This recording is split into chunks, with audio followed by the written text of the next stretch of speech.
I am Novalita. Okay, I am Novalita, your host for today. Okay, before we begin our webinar, I would like to greet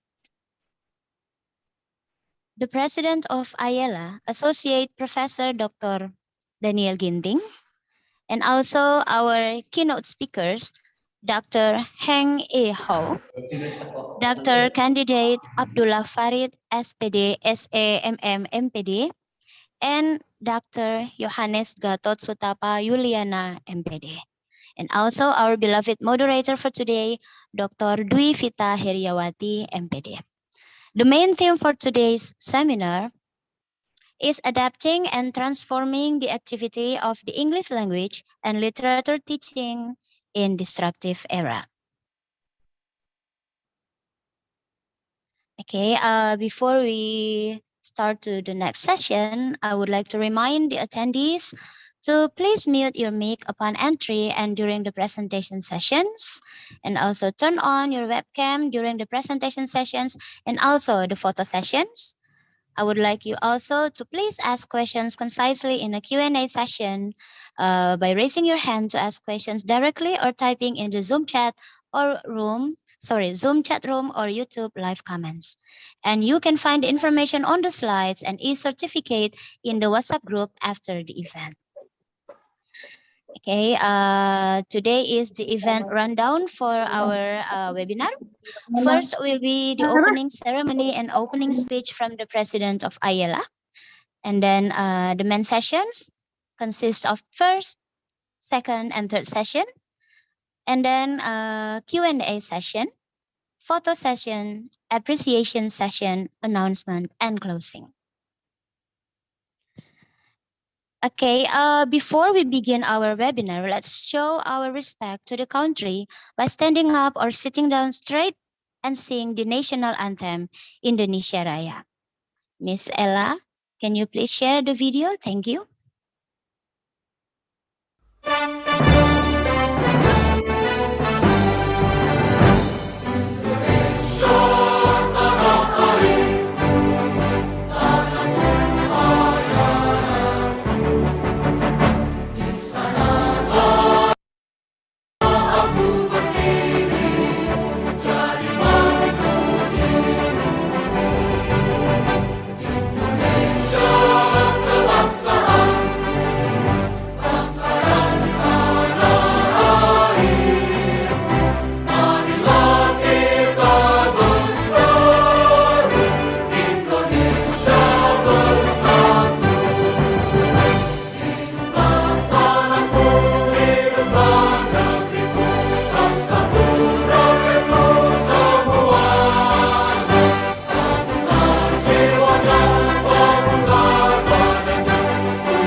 Yeah, thank you so much, Bapak Ibu.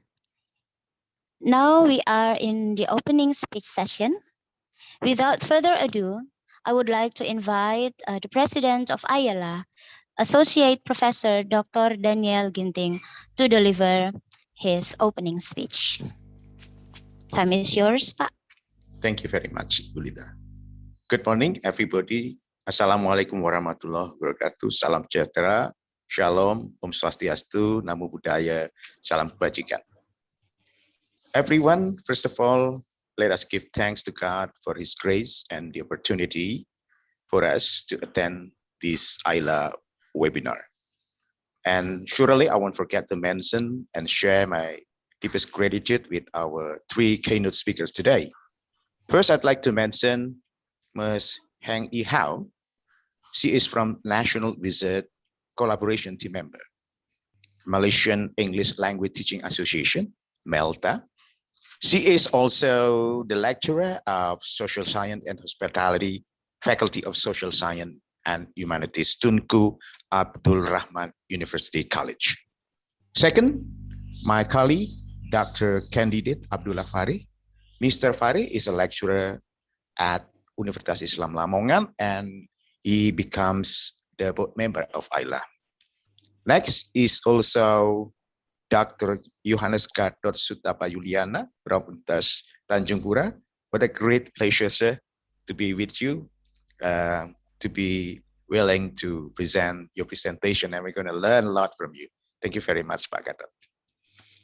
And thank you, everybody, the keynote speakers, for your contribution to today's webinar. My special thanks also go to the committee members who have worked so hard that make this event possible. And dear participants also, welcome to the Iela's webinar, whose theme is adapting and transforming the activity of the English language teaching, virtual teaching in the disruptive era. Ladies and gentlemen, adapting or adaptability is unavoidable in our lives. We adapt to something because we are facing challenging and changing situations. A pandemic is a clear example of how this unexpected condition has happened and forced us to adapt. All teachers have shifted to online learning, but eventually we become familiar with teaching using technology. Now we are turning into new normal, where everything seems to offer another challenge to us as teachers. This means that adaptability becomes a never-ending activity. The history of science has taught us that it is only adaptable people that can read and deal with difficult new environments are the survivors. In fact, the adaptability expands our capacity to handle change. No matter how serious it might be, adaptability opens up our mind to new ideas. Adaptable people are resilient people.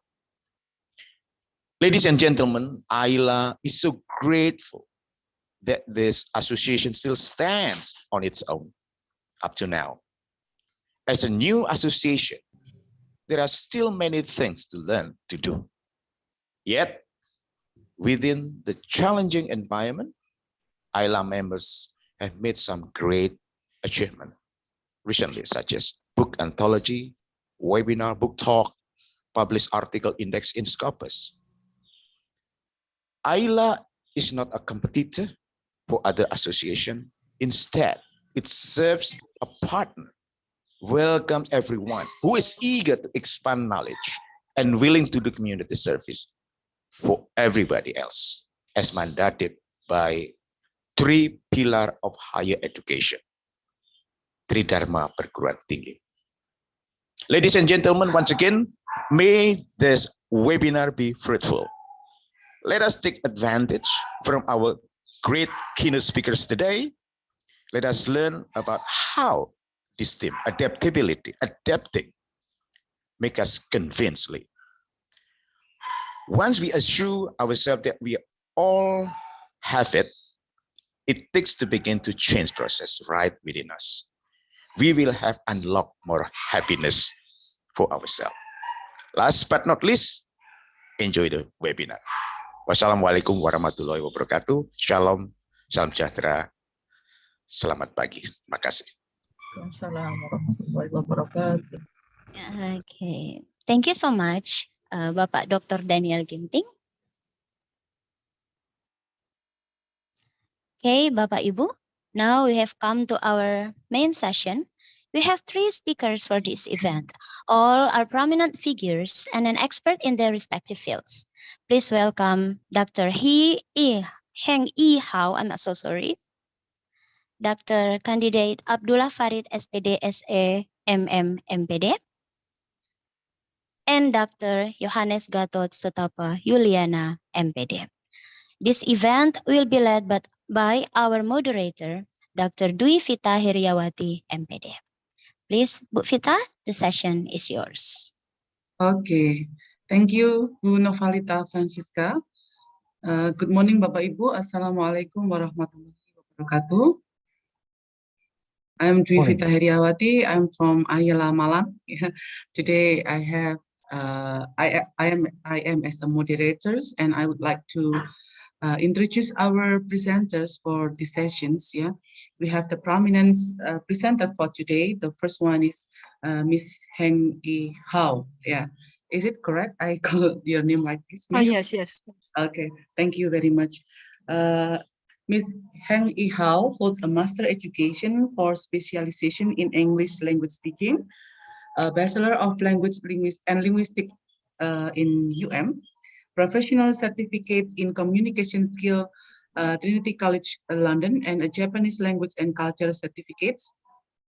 She has been teaching since 2008 and currently teach English proficiency courses, public speaking, and Japanese language at Tunku Abdurrahman University College. She was previously a course leader in UUM and received University Excellence Service Award for UUM staff for 2016. She served as a scientific committee member of the International Curisins Multidisciplinary Congress on 2021. She also a member of MELTA National Research Collaboration Team in 2022, session chair of the Malaysian Applied Linguistic Association Asia Pacific Conference in 2022, and appointed a subcommittee of MAL and Malaysia Japanese Language Instructors Society. And her research interests include applied linguistics, English in education, second language acquisitions, teaching and learning strategies, sociolinguistics, educational psychology, and neuropsychology. At present, she is the principal researcher of a joint research project with the University Technology Mara, UETM. Okay, Miss Hao and Hao.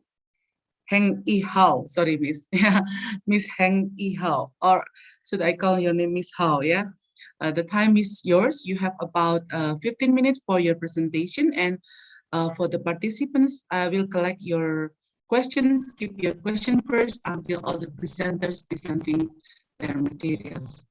Okay, Miss Hao, time is yours, please. Can you see my screen? Yes, can see it. Yes. Okay. So first, thanks for the invitations. So let's start. Okay, so I'm going to talk about self-regulated learning, experiential learning, and also reflections, the role of instructors for English language teaching during pandemic and endemic. So in this disruptive era, so currently we are in the phase of endemic. So previously we had about 2 years of pandemic. Okay, so now in the phase of adapting to have blended learning actually. So we had online learning, full online learning for 2 years here in my university. And we are currently doing offline learning, but also sometimes we will record because some students are still tested positive. So it's not entirely hybrid learning, but we sometimes we still record the learning, okay, the class as well to be uploaded in the Google Classroom. So I will talk about like what we can use to adapt, okay, in our teaching. So let's start. So self-regulations actually is the cognitive theory emphasizes on learners learning to be proactive and have control over their learning processes. So when we study, cognitive is involved, right? So self-regulated learning, or the learners proactively improve their skills and strategies rather than simply accepting information. So there are certain skills they need to adapt and adopt. Okay.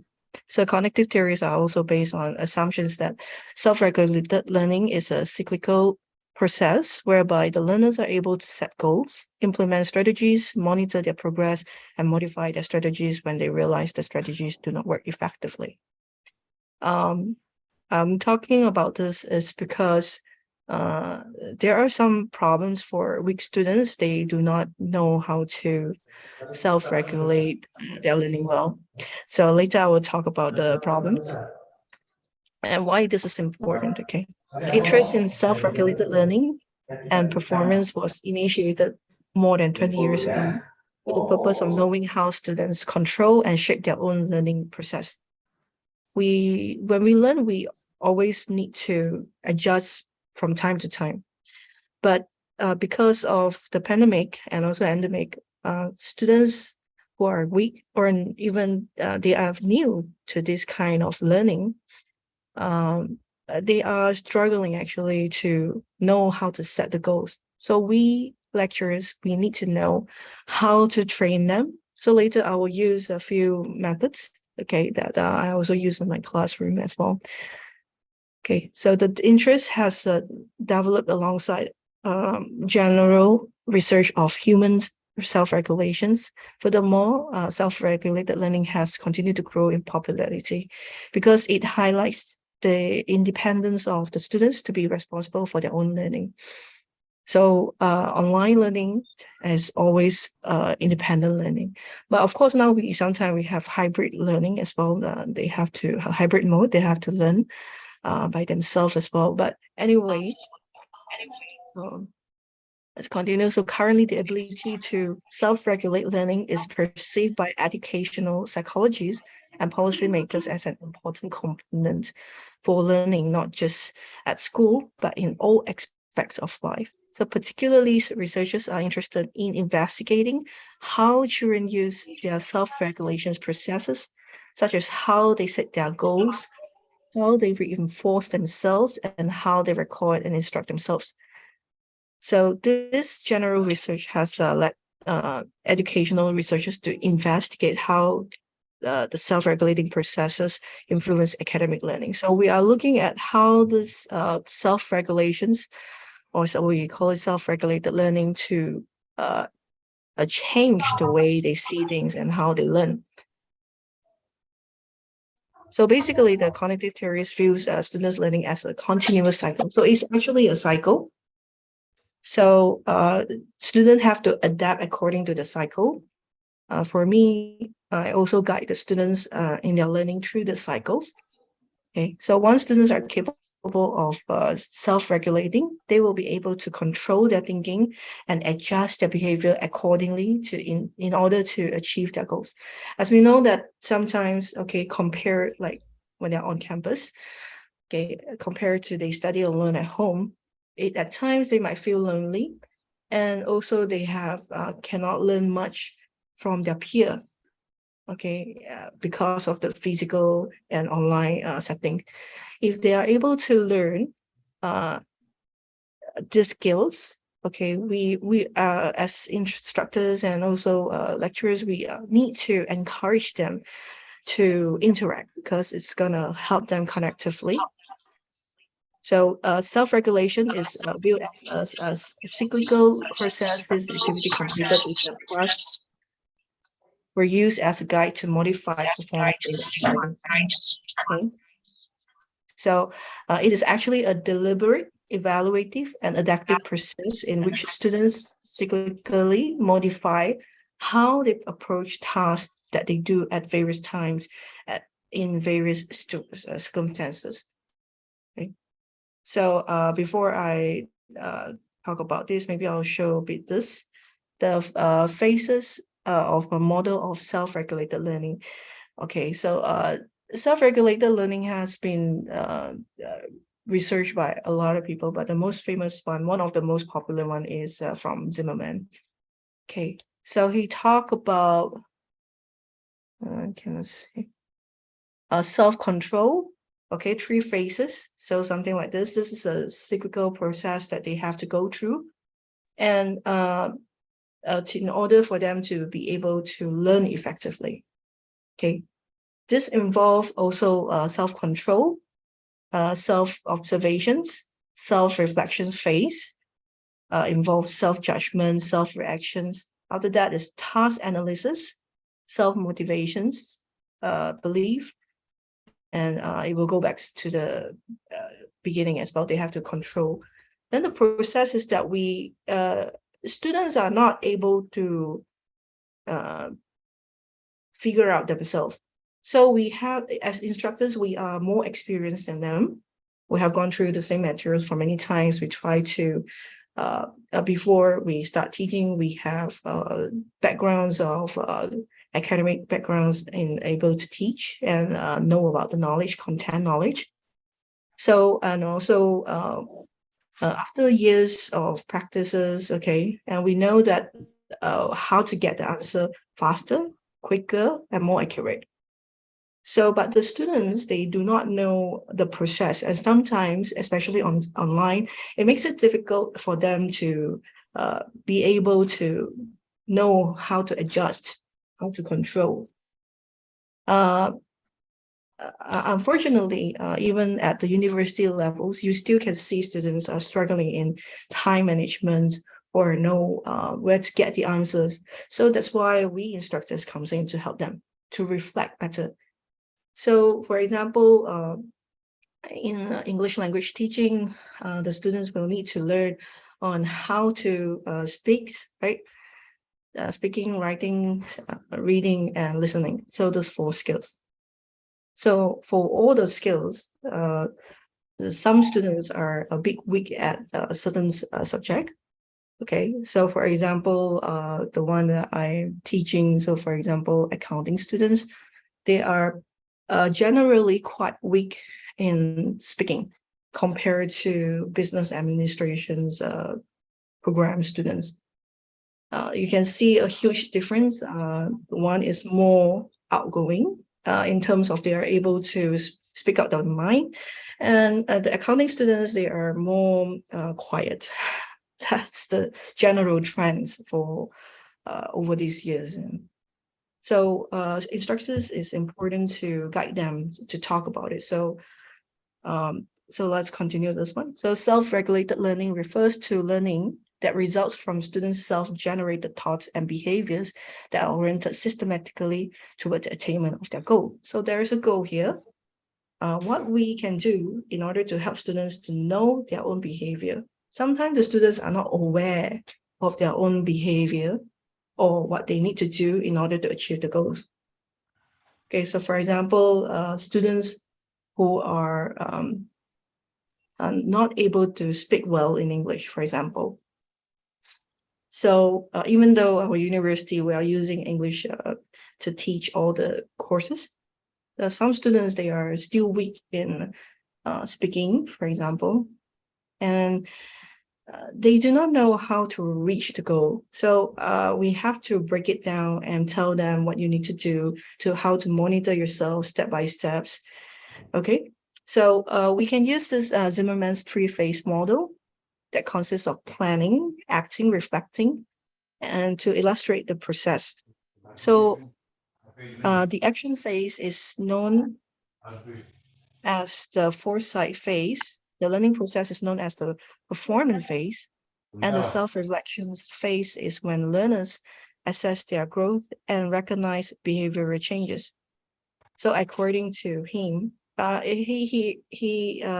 Zimmerman has been doing a lot of research, but he is famous for a long time. So according to him, the level of students' participations in their own learning from a metacognitive, motivational, and behavioral standpoint constitutes self-regulated learning. So he was influenced by Bandura. So all of us lecturers, actually, I think we also learn about Bandura as well, right? Bandura's social cognitive theory of human learning, which include 3 sub-processes of self-observations, self-judgment, and self-reactions. So that's why there are these kind of phases. We have to help the students. Actually, not only helping the students to know what they need to do grammatically, like which is the correct answer, how to get this correct answer, We also need to tell them how to strategize by doing the tasks. You need to learn first, that's under the pedagogical, okay, the task strategies, what they have to prioritize. If they cannot do this, they have to do another first.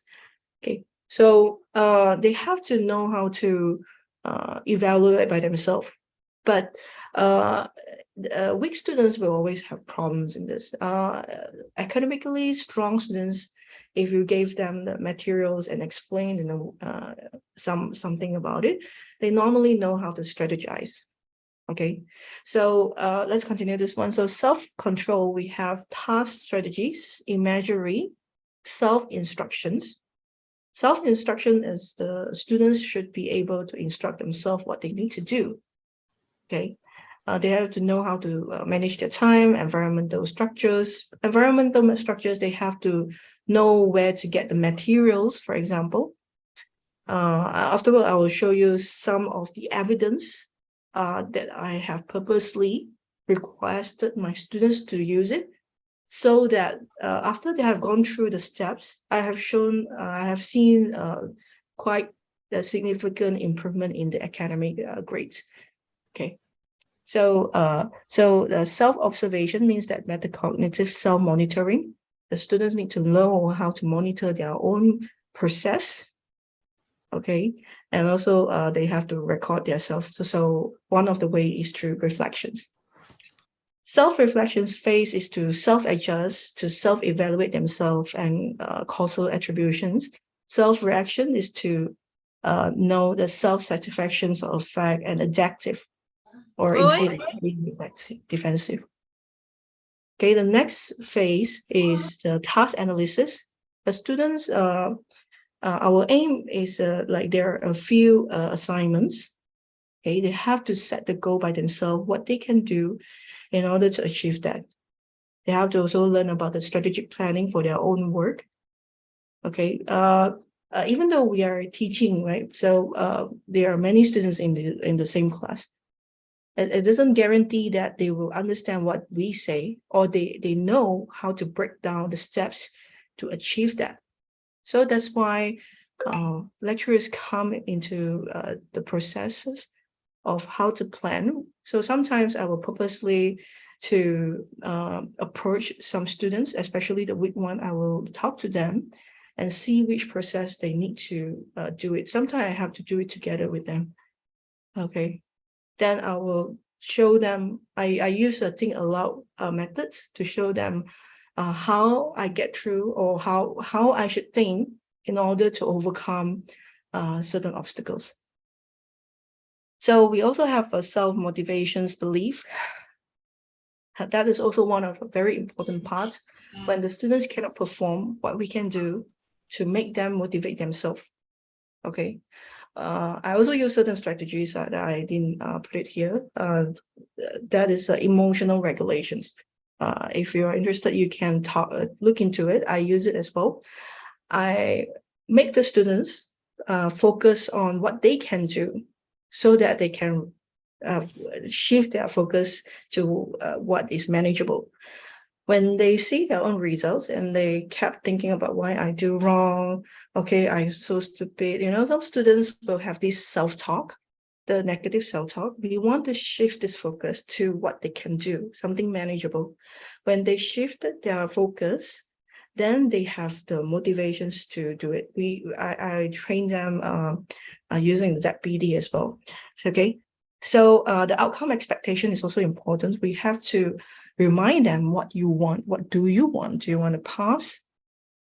You cannot achieve this. What you can do is you can achieve 5 marks higher, better than last time. Your aim is 5 marks better than last time, for example. Okay. So even though at tertiary levels, there are still some students that I found that I have to verbally encourage them in this small way. It makes a huge difference, even though you just tell them that you cannot do this, but you see you have achieved this. So I use some psychology focus, like I make them focus on what they can do or what they have done so that they feel motivated. They believe they can do. When they did that, then they will focus on, they can move forward, they can move to the next steps. Okay. So I'm always have certain goal for them, and sometimes I also let them express themselves. So indeed, like training language learners to cope with their own process of learning, which is self-regulations, can have a major impact on the improvement of their language learning ability. So for example, Cohen perceived that language learning and use of strategies can have a major role in helping shift the responsibility for learning off the shoulder of the teachers and onto of learners. So the stable factor seeking to control behavior along a certain path to a directed objective or goal appears to be self-regulations. So there are some problems about, like, we know about self-regulation is very important. Okay, for example, just now, like they have to monitor themselves, they have to adjust their goals, okay, they have to believe their own ability and so on. But all of those are important, but the research have found that the key source of underachievements is students' lack of ability to control their behaviors and motivations. So prior to the epidemic, managing out of school learning was particularly difficult for students with low academic achievement and learning motivations. Okay, but needless to say about the during the pandemic, and even now endemic is a long process. Okay, whenever you face some low academic achievers, you will find that online learning make it much more even difficult, especially if they are a bit passive. And sometimes they don't do the exercises, they don't give you feedback. It's hard to judge whether they are able to grasp what you have taught, and it's hard to judge their process and progress. Okay. So self-regulated learning does not imply simply occur automatically. Okay, and in fact, students are the ones responsible to set goals, and motivational factors such as commitments to their goals and belief of their capabilities will help them in terms of the extent they are able to self-regulate. Okay, it does not happen just like that. We have to train them. We can tell them the steps, okay, but I try to do it naturally or implicitly without telling them. Sometimes I do tell them, sometimes I don't, because I don't want them to feel like they are being manipulated, like they would tell them this theory and that theory, they might not even able to remember that. Okay, so might as well I just guide them through the steps that I mentioned just now. Okay, so I make sure that they are able to set the goals, and also I look into their emotion parts, okay, the motivational part as well. So basically, the cognitive theory views students' learning as a continuous cycle. The continuous cycles, I do it in a small way, bit by bit, instead of because the process, especially the weak one, if the outcome is here and then they fail. I mean, I ask them to do some trial tests sometimes, that I can know the progress and try to talk to them and to know why they cannot get the correct answers. Okay, so and then I try to not only showing how to get the correct answers, I also use the self-regulated learning processes as well to guide them through. Okay, to build them to be able to self-regulate and know how to get the answers. I cannot keep telling every answers to them, and cannot keep motivate them in every answers, every questions. So I build them. Okay, I teach them how to, the process that I tell them. You for example, just now how to motivate them is you know this already. Okay, changing focus. For example, I shift their focus. You can do this. It's just this one you need to do a little bit more. Okay, through this way, a few times, then whenever next time they have the next difficult questions or they cannot perform sometimes, instead of feeling down and running away, not disappearing, sometimes, instead of doing that, they will use the techniques that they have learned for the self-regulated learning just now that I've shown. Okay, whenever they face a new Excuse me, problem. Miss Hao, you have only 7 minutes left. 7 minutes left. Okay. Okay. So Okay. once students are capable, thank you, are capable of self-regulating, they will be able to control their thinking and adjust their behavior accordingly in order to achieve their goals. That's the main aim of why we need to use self-regulated learning. But however, learners are not able to perform or capable of self-regulation, especially academically poor students. Even the academically doing well students, sometimes maybe they have different goals and they do not know how to get there. We also have to come in to help them and to tell them what they can do, the way to think, or how to plan their goals in order to be able to achieve that. Okay, so I also guide them through experiential learning. Experiential learning is quite famous as well in English language teaching as well. So the one that I want to advocate here is the COP cycle of experiential learning. I will give them the actual past test paper, okay, or past year paper. Okay, I will go through at least 1 or 2 times. It depends on whether I have enough time to cover all the syllabus. I will give them the actual questions and ask them to reflect it. The students need to know how to reflect by themselves. I will check the process so that every single time, whenever they have different questions, but we have the same grammar, it's just different questions, they know how to reflect and get the correct answer. I will make sure I have the concrete experience. I will give them the concrete experience, which is, for example, past year paper, reflective observation. For example, what they had done, what are the mistakes, what is the correct things, why you make mistakes, and so on. Ask them to reflect or observe when will they make the same mistakes, and so on. Then I have the abstract conceptualization. Okay, distilling perceptions into abstract concepts, and then ask them to actively experiment what they have learned to see whether their understanding of what they have observed and what they have conceptualized and able to get the correct answers and something like that. So next one, for WOOF, there are 4 components in experiential learning. The first one is the student is aware of the processes which are taking place and which are enabling learning to occur. The second one is the student is involved in a reflective experience, which enables him or her to relate current learning to past, present, and future. So when you learn, students need to know about the past, current, and the future as well.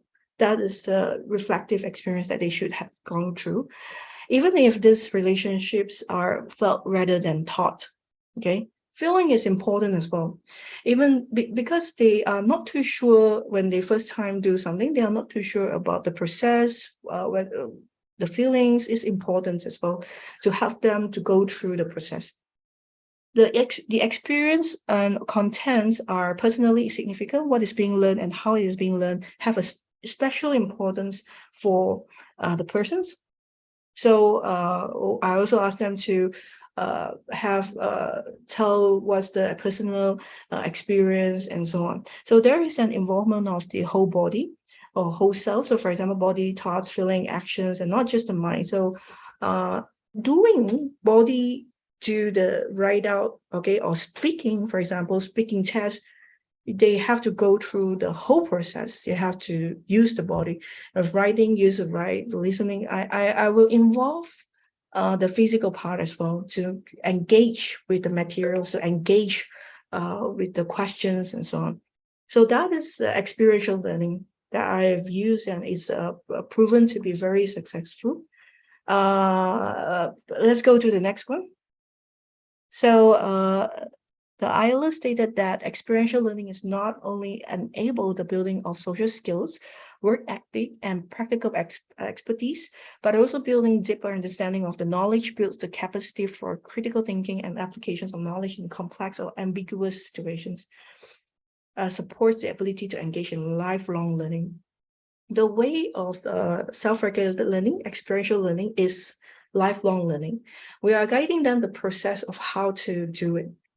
Then whenever they have the new next difficult questions, they will know how to judge, okay, adjust themselves mentally, physically, and emotionally to able to achieve that. Okay, so experiential learning to have a concrete experience is also very important. So research found that the students who had gone through the experiential learning cycle can transfer the knowledge in the exam. Experiential learning is not only, for me, I think the whole process, of course, there are many theories and also exercises, practices we have to use to adapt and adopt.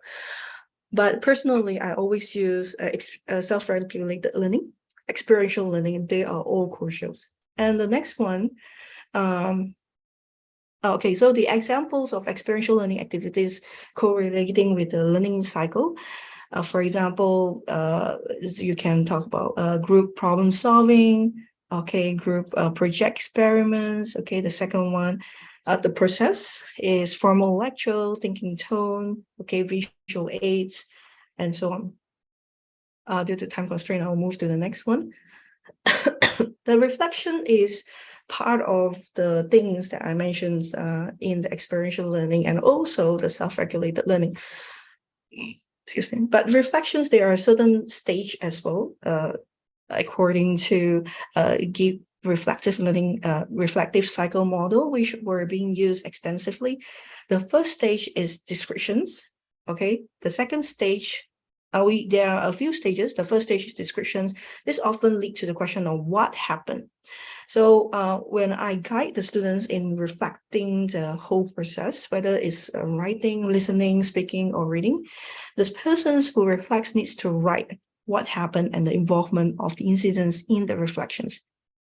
If the students can write it out, sometimes even though it's a bit tedious, you have to analyze your own work, analyze your thought, what happened. Okay, it is important to be descriptive. Even they verbally say it out is also very important, so that they are aware of what happens and what's the status.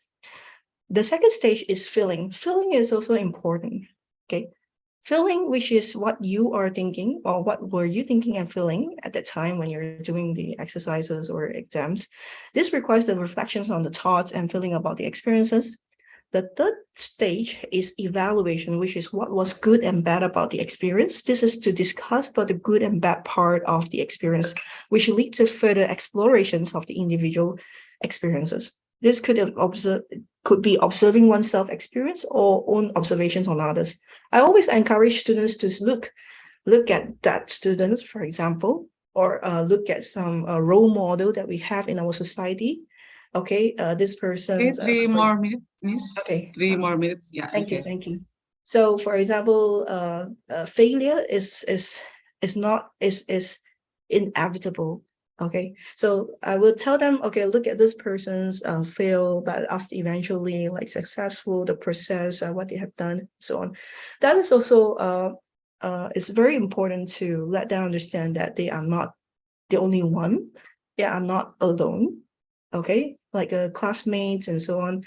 I will keep telling them you're not alone. It is not the first time, and you will not be the last persons to perform like this. So don't need to be worried, forget about that. Let's focus on what we can do. Again, shift the focus to get what they can do manageable so that they can forget about their failure. So the fourth stage is analysis, which question what sense can you make of the situation? Whatever sense that they can make, whether it's correct or wrong, sometimes I'll let them to express. Okay, it's very important to be expressive, not all the time, but sometimes, so that the students are aware that what could be done by comparing experiences. You are successful here, maybe you can use the same methods in another one. Okay, I will use a very specific way to tell them the exact examples. Okay, so through comparison of different situations and experiences, one can make sense of the situations. At here, I'm not only ask them to compare their own, I also ask them to compare about others, and I also compare myself. Personal experience is very important because we are more senior than them. We engage with different students for many times. Then we are trying to solve the problems, and we know better ways sometimes. That's why we have tour guide. and so on. We have tour guide, we have people to guide us. So that's why we comes in to help them. So the fifth stage is conclusion, which is what else could you have done? At this stage, learners need to ponder on how can a situation would be better, or how he or she could be better to better the situations. The sixth stage is action plan. It's about taking action by asking oneself, if it arises again, what would you do? This could help in summing up the experiences and understanding of through the stages and making action plans, which would improve the next experience. So the role of instructors are very, very important. We cannot just let the students to do it by themselves.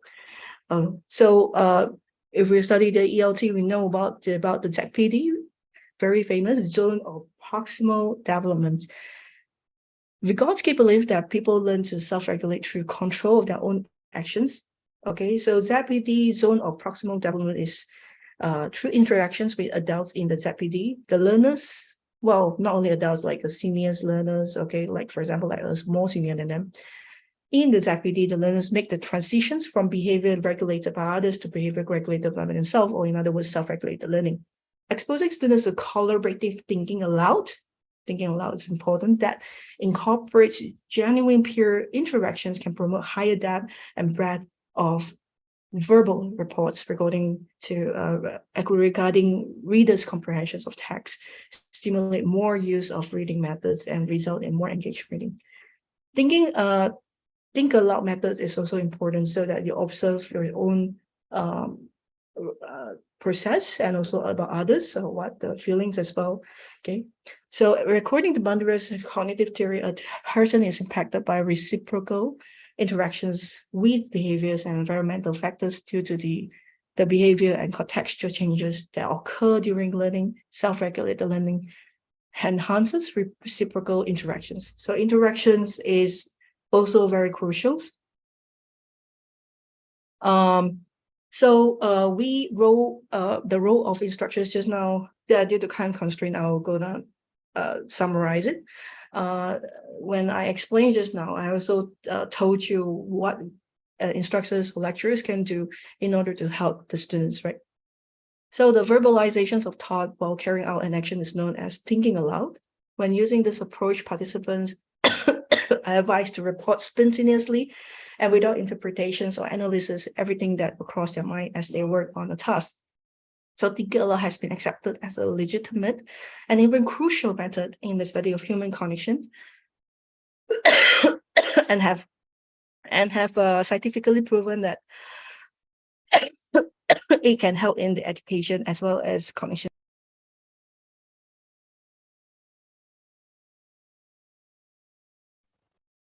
Okay.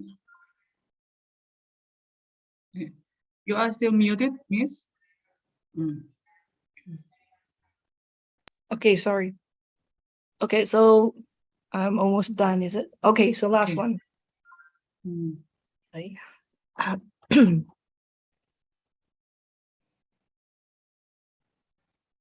Okay, so self-regulated learning process involve motivations and cognitive activities that I mentioned: self-regulate, self-instructions, attributions, achievement motivation, and task value, and so on.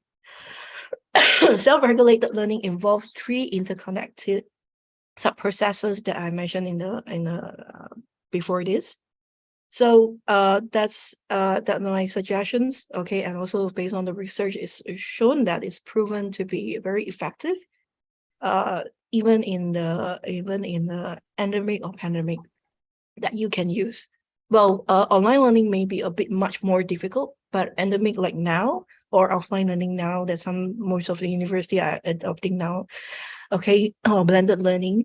It is even in the websites or the materials that you post, you can even post some activities for students to help each other to comment, so that they can learn from each other. And of course, we are very important to help them.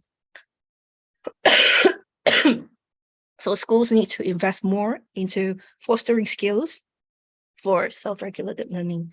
It is crucial to acknowledge self-regulation as a crucial educational ability for both academic success and lifelong learning. And also lastly, lecturers can use think aloud method to guide students in experiential learning, reflection to achieve better self-regulated learning and their academic performance. Thank you. Okay, thank you very much, Ms. Hao. Okay, Ibu Bapak, let's we go on to the second presenters. Let me introduce our second presenters. He is Mr. Abdullah Fari, was born at Gresik, 4th April 1984.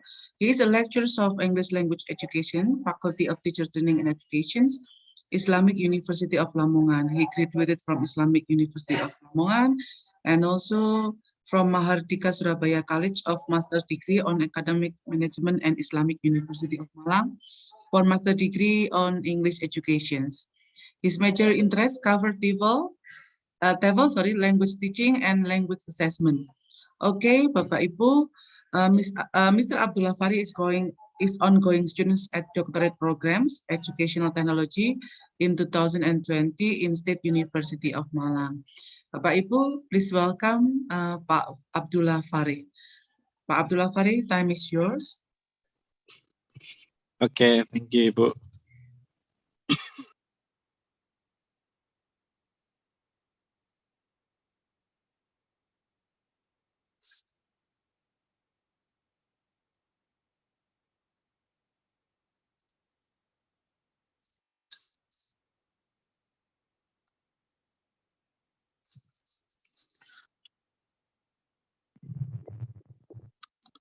Okay, thank you, Ibu Dr. Dwi Vita Heriawati, and also my beloved President, Bapak Associate Professor Dr. Daniel Ginting, and also some speakers, Ibu Dr. Heng E. Hao from National Research Collaboration Team, member Malaysian English Language Teaching Association, MELTA, and also Bapak Dr. Yohanes Katasutopo Yuliana MPD from Tanjung Pura University.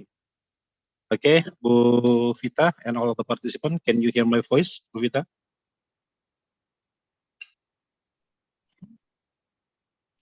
Very clear, Bapak. Oh yeah. Okay. Good luck for all the committee related to Indonesian English Lecture Association present about international web seminar. The theme is adapting and transforming the activity of the English language and literature teaching in disruptive era. Okay, before we continue about our topic, I would like to share first related to some of the improvement of our society. Society 1.0, we're talking about hunting society here. We talk about how to survive in our life. And then society 2.0, we talk about agrarian society. And society 3.0, industrial society. And then society 4.0, information society. So here, we cannot live without technology. We cannot live without internet. And then in society 5.0, what is it about? In society 5.0, we talk about hardware. So we have a problem, or we have. Fari, excuse me. Yeah. Can you share in full screen, Pak? Oh yeah, I'm so sorry. I'm sorry. Yeah. Okay, thank you, Bu Vita. Yeah. Yeah. We have hardware, software, and firmware, and then in society 5.0, we talk about hardware. Yeah. Okay, this is some tools related to education for learning program. Okay, then now we are going to for our topic. As like Mrs. Heng E. Hao talking about self-regulated learning, so I would like to continue related to integrating English language teaching in the flipped classroom. Okay, flipped classroom. Flipped classroom is a type of blended learning where students are introduced to content at home and practice working through it at school. This is the first of the more common practice. Still not in full screen, so please, could you please still share in full screen, Pak? Yeah, I have shared in full screen, Pak. Mungkin stop first and then you share again, perhaps, Pak.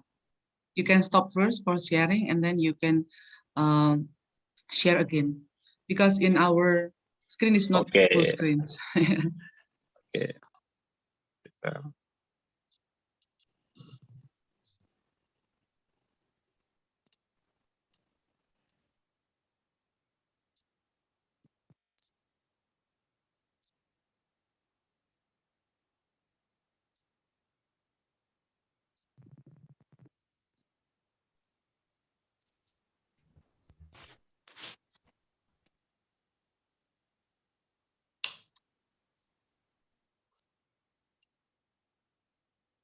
Okay, Vita.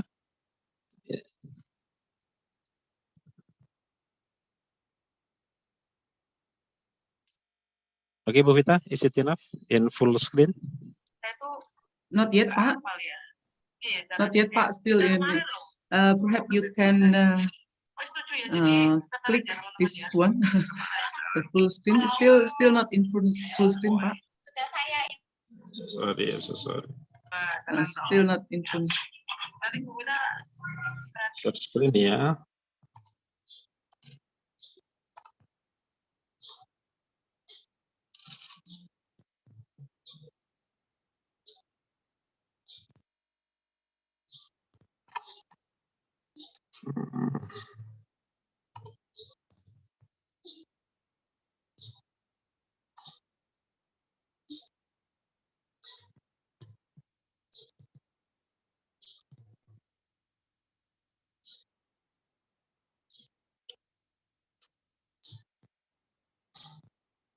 Ya, sudah Bu Vita?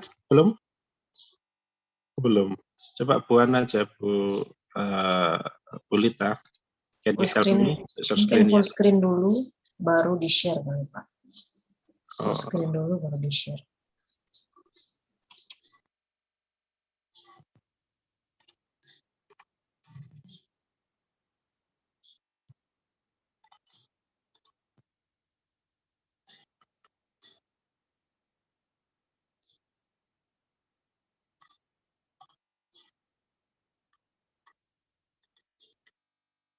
sorry.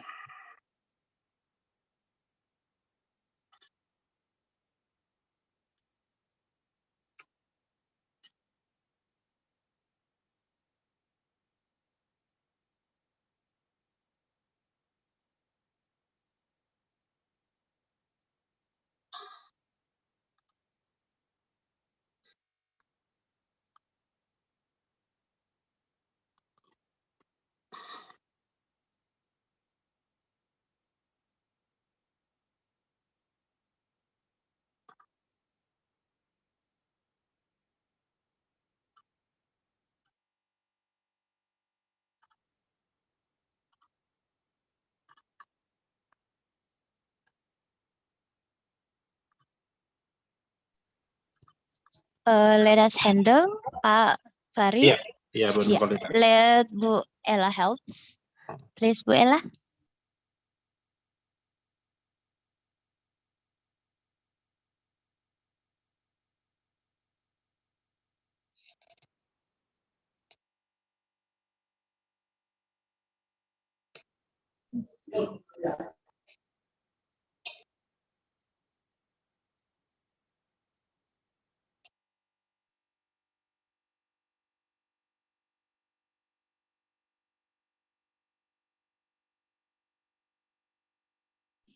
Bapak share aja dulu Pak, yang ada nanti saya replace.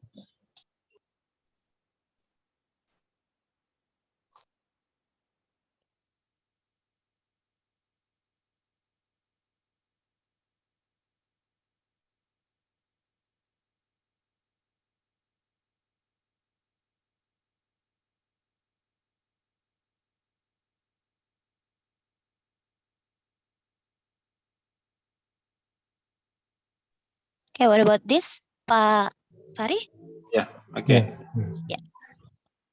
Okay, you can inform me whether to continue to the next slide. Please continue, Pak Fari. Ya, continue, Mbak.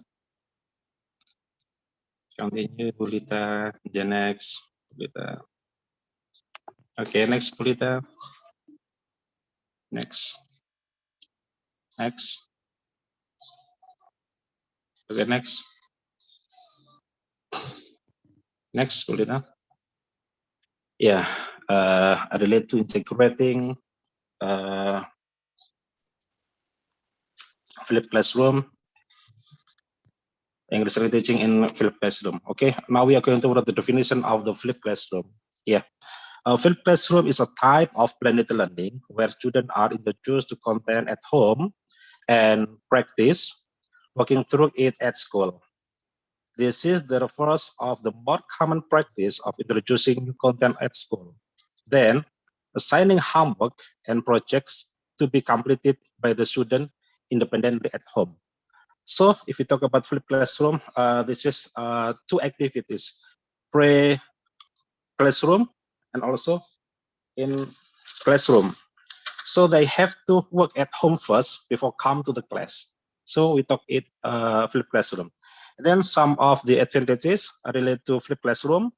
First is opportunities for teachers to teach through video and then clarify the next day in a person.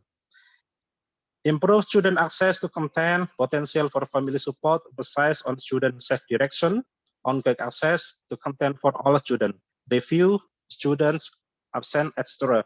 So if you talk about self-regulated learning that has been explained from Ibu Dr. Heng, related to self-regulated learning. So in this case, we talk about flipped classroom. Before come to the class, this is one of the advantages of flipped classroom. And then the disadvantages, significant front-end work by the teacher, need for technology and bandwidth for all students, increased screen time, not engaging for all students, not all homes are equally support for students. We know that in Indonesia, there are some of area that we can call it remote area. They cannot use internet to support about their learning process. So this is one of the disadvantages of flipped classroom. Okay, next, Mbak Kulita. Okay, the flipped classroom, before come to the class, student prepare to participate in class activities. And then during, student practice applying a concept with feedback. Then in class, student check their understanding and extend their learning. Next, Ibu Lita. Okay, these is two activities related to flipped classroom. Starting from pre-class learning activity design and then in-class learning activity design. So there are two kinds of activities. First, if we talk about pre-class learning activity design, we focus on cognitivism. Here, we know about cognitive theory of multimedia, cognitive flow theory, video-based problem.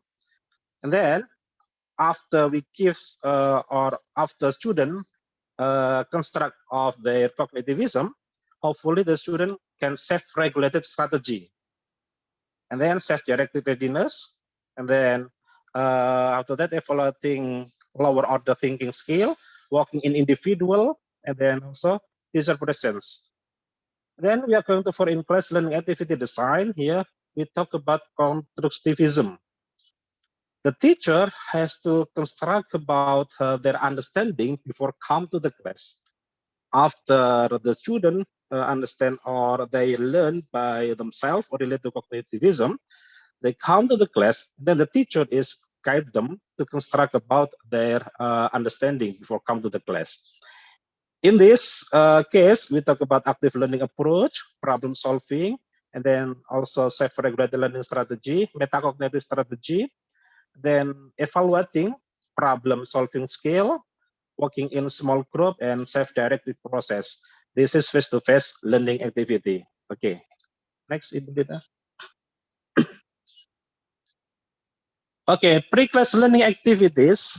First, organizing pre-class learning activities to support communication knowledge effectively acquired by student is the major goal of this part. So we have to construct first about this should relate to student cognitivism. Thus, for completing pre-class learning tasks, teacher must consider about cognitive learning theory as a foundation to design a whole instructional activities.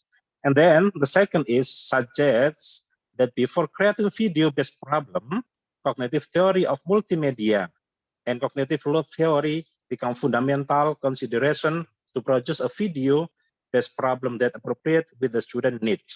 So after they construct from the cognitive learning theory, after that, the student cognitive theory of multimedia, cognitive load theory. After that, student know what they need, what the material they need to construct about their, to support about their learning process. And then the third, suggest encouraging the student to use their self-directed readiness to regulate their time management self-efficacy, and metacognitive, as well as help-seeking strategy.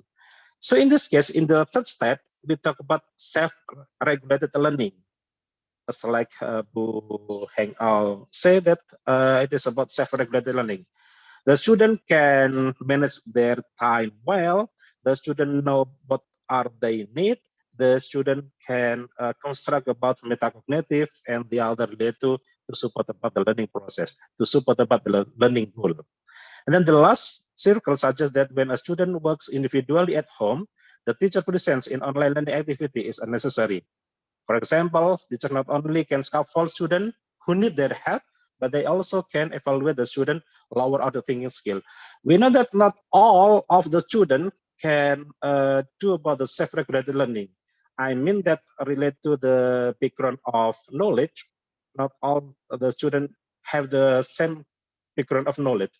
So in this case, the teacher have to come to their process to guide the student relate if they have the lower order thinking skill. And then next, Ibu Lita, relate to in-class learning activities. The first is organizing in-class learning activities to facilitate individual knowledge construction and create meaningful experiences. To engage the student is the major goal of this part. Thus, for completing in-class learning tasks, teachers must consider about constructivist learning theory for the first cycle as a foundation to design the whole instructional activities. And then the second circle suggests devoting active learning approach during in-class time, such as problem-solving activities. So after constructing about the learning theory, of course, we can give them about the problem-solving activities. We can give them about some of the problem, and then they can how to overcome the problem. And then the third is such as encouraging the student to use their self-regulated learning, related to self-regulated learning strategy, as like planning, monitoring, evaluation, the problem solving activities. You can say it is a metacognitive skill. And then the last circle suggests that the speed the student work in a small group in face-to-face interaction. The instructional must accommodate the self-directed process. It means that every student should engage in self-directed learning activities to propose their point of view to the problem. As I mentioned before, if we talk about self-directed learning or self-regulated learning, we can say that not all the students have the same background of knowledge. So the teacher must guide them to overcome their problem. And then additionally, the teacher should evaluate student higher on the thinking skill, such as problem solving skill. Okay. The conclusion, the last to Lita and also all of the participants, pre-class learning tasks, number one, teacher must be aware of cognitivist learning theory. And then the second is cognitive theory of multimedia. And the third is cognitive load theory to become fundamental consideration to produce a video-based problem that appropriate with the student needs. And then encourage students to use their self-direct readiness to regulate their time management and self-efficacy. And then the last is when a student works individually at home, the teacher presents in the online learning activity is necessary to evaluate the student lower order thinking skill. Then for in-class learning tasks, teacher must consider constructivist learning theory as a foundation to design a whole instructional activity. And then devoting an active learning approach during an in-class time, such a problem-solving activity.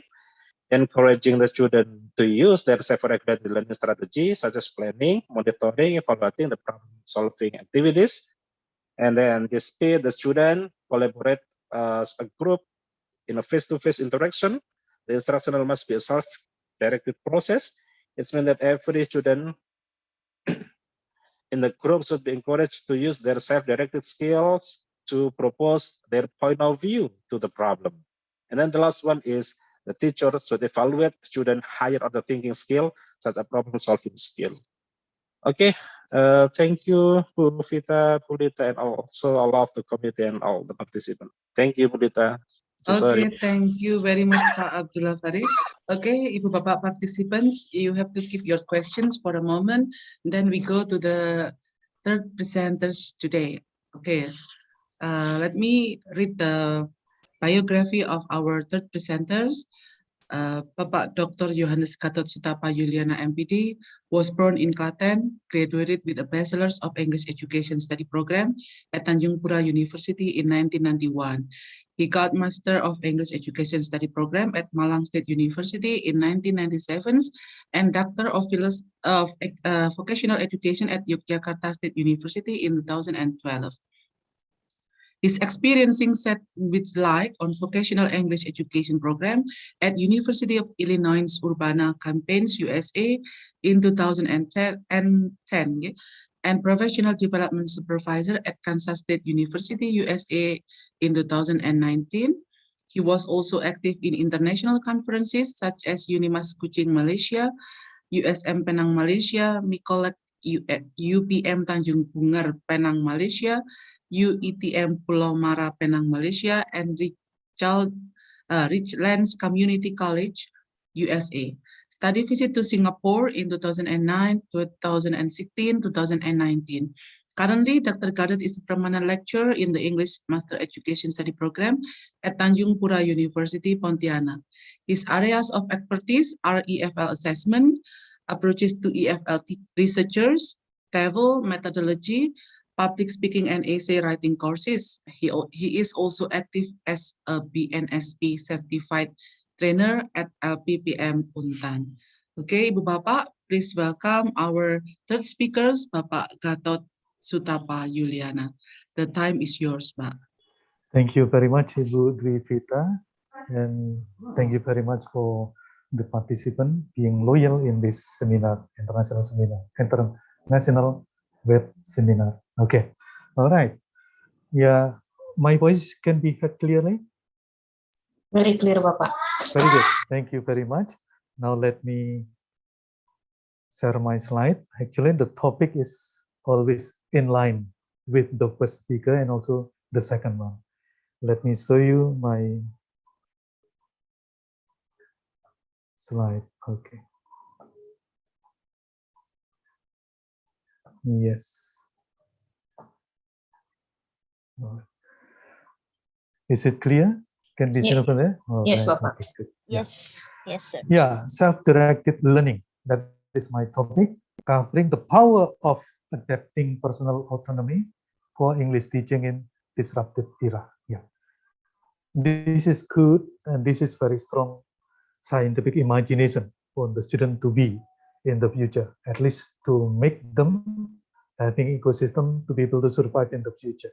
Because we are in the era of artificial intelligence and in the era of technology develop very fast. We have to cover the activities which is able to create the ecosystem of developing that power for the future. Yeah, I have the concept about this based on growth mindset.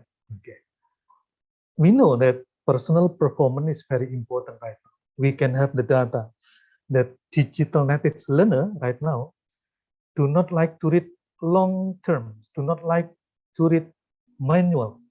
They like to have whatever they have to see, whatever they have to read, and short message will be very popular for them. Okay, so this era must be very important to consider this one. So that's why we have to come to the real setting of the learner itself, the learner themselves. The learner as personal, the learner as individual must be appreciated here. Why? Because in the future, we are only preparing the area of, the ecosystem of. So they will survive in the future in their era. That's why the greatest device for my creativity and innovation is developing the curious of mind for the student. I name it as growth mindset. We are the designer of the teaching, yes. Whatever we are the lecturer, whatever we are trying to have the model, But again, in learning, the personal autonomy is very important. The power of the student in ANSI is very important. So if we only tell them, they will forget. If we only teach them, they will only remember. But if we involve them, they learn. This is very important to survive. If we teach today students the digital native, we taught yesterday's our conventional one, we rob them of the tomorrow. This is the spirit of understanding why it should be very important to concern the student's performance, the student power, the student talent, the student future. These are very important to consider. In the context of learning, whatever it is, this implies that learning should empower students to become a free. Yes, free. They like short message. They like to watch only what they want to watch. We do not like to listen our advices. In some cases, will be like that. To become a free, mature, and authentic self. Yes, authentic, yes. The key terms authentic. How to develop the authenticity of the performance. That is the case of our designing in teaching them. Self-directed learning is a process. Process, yes. Wait a minute. Yeah, a process where individual take primary charge of planning, yes. Continuing and evaluating their learning experiences, yes. We can see that in self-directed learning, the responsibility to learn shift from an external source teacher to the individual. That's it. So as a designer, as a lecturer, we try to see the reality that awareness of the student will be very important here. We have to be able to elaborate the student performance, the student talent, the student capacity, whatever. The ecosystem will be developed by the designer, the lecturer. Why? Because shift from an external source, teacher, lecturer, to the individual. So the key terms of looking at the power of personal autonomy will be very important in any designs of our learning process. Knowles already designed long time ago, 1975, a process in which individuals take the initiative. Yes, whatever it is. We need to know that one. But in the teaching in this era, digital native, we are trying to integrate the technology inside the learning process. But again, they have smartphone. While we are teaching, they play smartphone. While we are teaching, they try to browse the smartphone. So how to integrate what we have already designed into the willingness of the student in using smartphone? We cannot ignore this real fact. We have to consider that they learn, yes, but they learn because of what? Because what they have to learn, what they want to learn.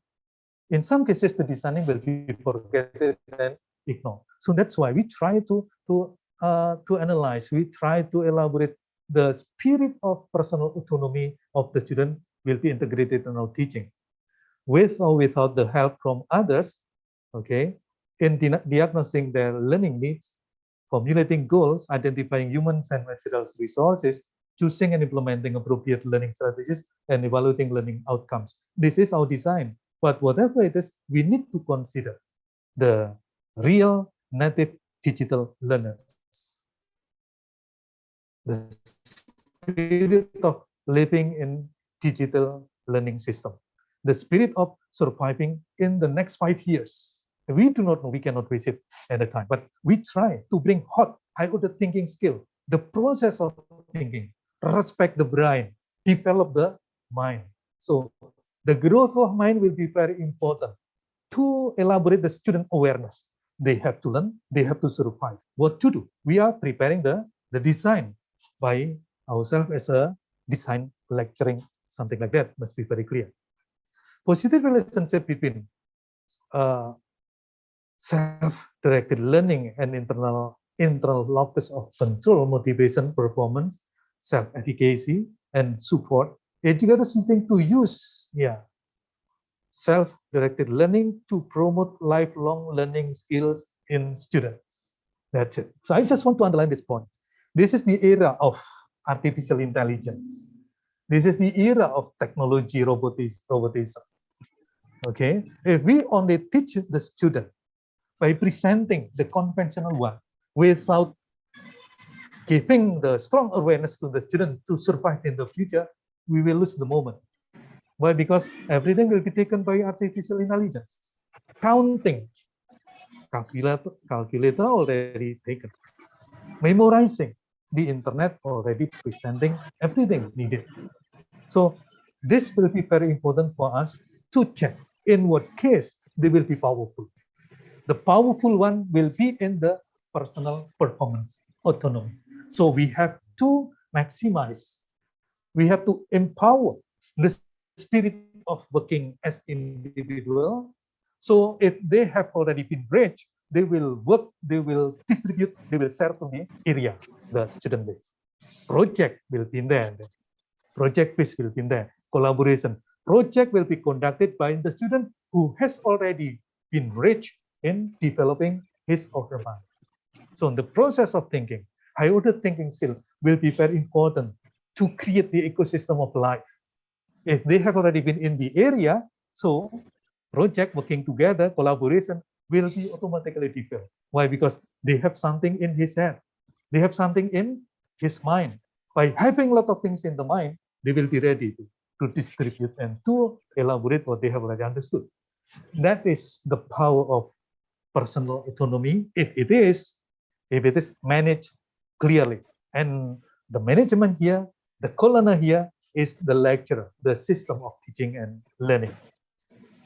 Self-directed learning also refers to the preparedness of a student to engage in learning activities defined by him or herself. This is very important, I have already mentioned.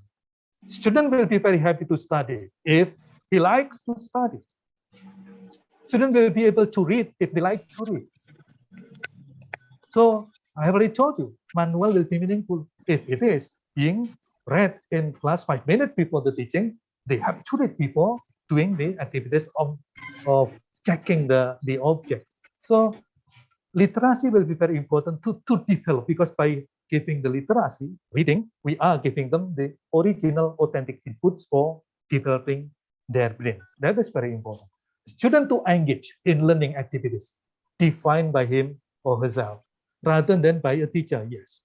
But the teacher, the lecturer, coming to the class as the designer, as co-learner, as the facilitator. That is the concept of strengthening the point of personal autonomy. They will learn because we have already created the ecosystem. And then the ecosystem of learning will be one possibility, one alternative for them to develop whatever they have already mastered. This definition refers both to a motivational, volitional component of having the willingness to engage in those learning activities, as well as the ability to do so. My dear dear participant in this international web seminar, this is a very complicated situation if we do not care about personal autonomy. Why? Because whatever it is, technology will take everything. Technology develop very fast. Artificial develop very fast. But we have the student coming to our area of learning, to our campus. Some like garbage in, garbage out. That is not enough. Right now, if we have the student, for example, not good enough, the process depends on the lecturers, depends on the designing we have already prepared. So when they pass, they have graduated, can be measured. What can they have to do? What should they do in the real life to survive? This will be very important based on the process we have already conducted. So again, I just want to underline some points. Personal, yes. Autonomous, yes. But the design still the teacher and the lecturer.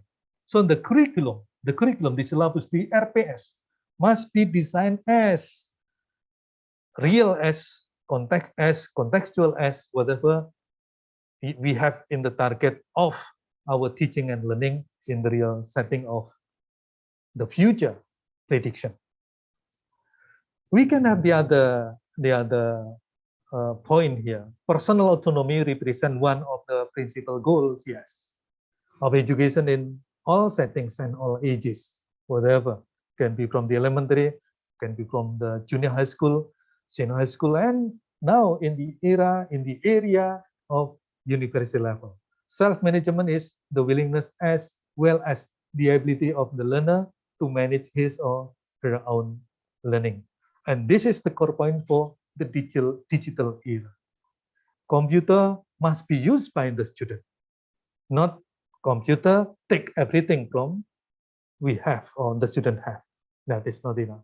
So elaborating the spirit of personal autonomy, personal power, personal talent, personal engagement will be very important to develop in the habitualism, habits of thinking, habit of developing mind, referring to the integrity of the progress of the technology. So I always underline in some cases here that self-directed learners will be helped if we are able to develop the learning object, the learning activities, referring to the personal autonomy, self-management in learning, and the independent pursuit of learning, the independent pursuit of learning, and the learner control of the instruction. I just want to say like this. In this modern era, digital era, in some cases, the lecturer can be replaced by the robot. YouTube already proved a lot of things. Without coming to the class, without attending the class, we can send video to the class. So the video is getting much more and getting very influential and getting very interesting compared to our performance before the student in the class. So again, we have to find something to be professional, to be lecture banget, to be nita banget, to be duit banget in teaching, in creating the ecosystem of supervising by the student to develop his personal autonomy in a constructivistic point. That is the core we have to consider. And then students are free to pursue whatever literature resources. Yes, we can have the comparison here. They have the opportunity to browse the internet, everything already there, whatever, already there. So what is the function of lecturer? What is the function of the teacher? We have to make it more. We have to be able to integrate, we have to immerse ourselves among the community of information. And we have to be unique to help the student. If we are so, the artificial intelligence and also the robotism will take everything from us. That is the important point we have to consider. But is it possible for us to survive among the technologies? Yes, why not? Because we have soft skill. We have the commitment, and robot has no commitment. We have collaboration, robot, no collaboration. So we are trying to maximize this. The position as co-learner, developing the student to have the elaboration of personal autonomy to develop maximum as a human, to conquer the machine, to conquer the robot, to survive in their lifetime. That is very important to conduct. We can see from this picture, okay? This picture, digital native, paperless lecture, and then global orientation. And then you have project-based learning, research-based learning, case method, soft skill, literacy, and co-learner, collaboration, and the last will be entrepreneurship. But I just want to show you the real setting if the student able to cover whatever covered in the personal autonomy, personal power, personal talent, covering this all, they are able to share here to the groups. If they have something, they will be able to share something. If they have nothing, nothing being shared. That is the problem. So here, our duty, our task as a teacher, as a learner, will be able to designing all we have to cover, referring to the student achievement, learning outcomes. Capaian pembelajaran will be very important to consider. All right, so we are focusing on motivating the student to find the power of himself, to power the power of herself, in order to be what? To be able to cover this. Everything will be presented in the internet, presented in the Google, whatever. But now we have to guide the student by elaborating the personal autonomy in a correct and a good ecosystem and creative situation to bring them to the setting of the goodness, constructivism. That is the core point. So millennial, yes. Egoistic, strong, yes. But we can have the opportunity to develop the growth of mindset. Even though he is very strong individually, they must work together. They have to work collaboratively. How to come to that point? The lecturer designed this during the process of learning in campus. So we can have the power of belief that student mastering the personal autonomy, personal talent, which is considered very strong, they will be ready. Ready for what? Ready to distribute, to work together, to collaborate, and working among the other who has nothing. And then enriching will be there. What to do to this era, which is considered very complicated in some places, but this is productive for that. Okay, what to do? Innovating ecosystem of learning on habits. We are going to create habitualistic performance. Habitual of what? Habitual of thinking. Thinking, process of thinking. Even though the student having smartphone, try to integrate thinking inside the use of using smartphone. So bringing technology to the class will be very important. Digitalizing the learning. This is to facilitate that the student will be able to work through the use of technology. But again, we have already designed. They have to collaborate with others. Okay, so we can have the opportunity to develop the student, the personal autonomy, the personal talent, the personal power to survive in the future if we are also creating the ecosystem of doing the area. Bring authentic model to the class. Yes, authentic. What is the meaning of authentic? Authentic, real, contextual. Film, video will be. Is it possible to develop the student awareness? Oh yes. Awareness on what? Awareness on choosing the educational one.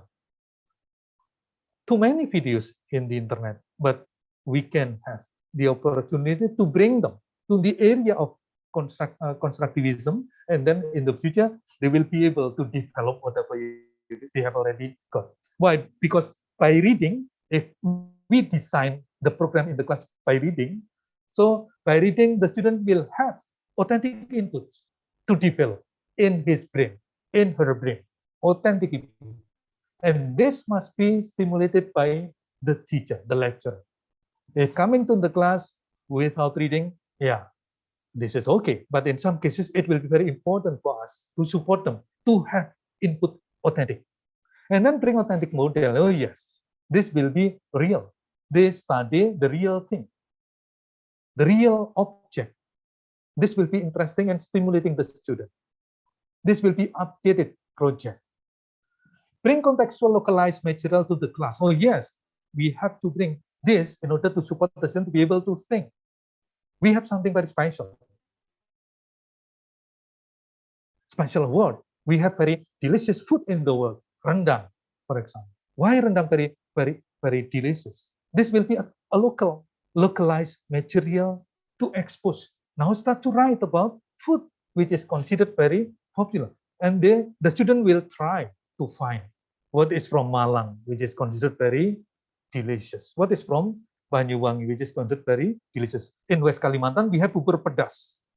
40 ingredients in one kind of food. So this is popular. This is good for people health. So this will be contextual localized. We have a very long river in West Kalimantan. Kampuas. Very beautiful. The forest, very good forest. So they have something to write about reporting. If it is reporting, we are training the student to develop their high order thinking skill and productive in real setting. Bring exposure surrounding the class. Exposures, yes. Okay. So exposures very, very important. Learning English. Kampung English. Ada. I'm so sorry. Is it the time for me? Wait a minute. Still have time? Yes, yes, sir, Okay. please. All right. Let me go on. Okay. Yeah. Yeah. We have something very special in the area, right? Local. This must be written. This must be reported. By reporting, we are training the student brain to develop high order thinking skill. Journalists consider very smart from day to day to the other days. Why? Because journalists always seek the information, try to organize the idea, checking the information, checking the data, and then finalizing the data and then publishing. The process of thinking like this by reporting, if we have the design like this, will be very important for the student to develop. Develop what? Productivity based on mindset, growth mindset. So exposures will be very important. Kampung English, yes. In Kediri, very popular English. So this is exposures. In Malang, very popular English. So exposures will be very important. But if it is needed, so we picnic together, bring picnic together. Yeah. Picnic together, one class, one lapar itu bukan. department. Iya. Yeah.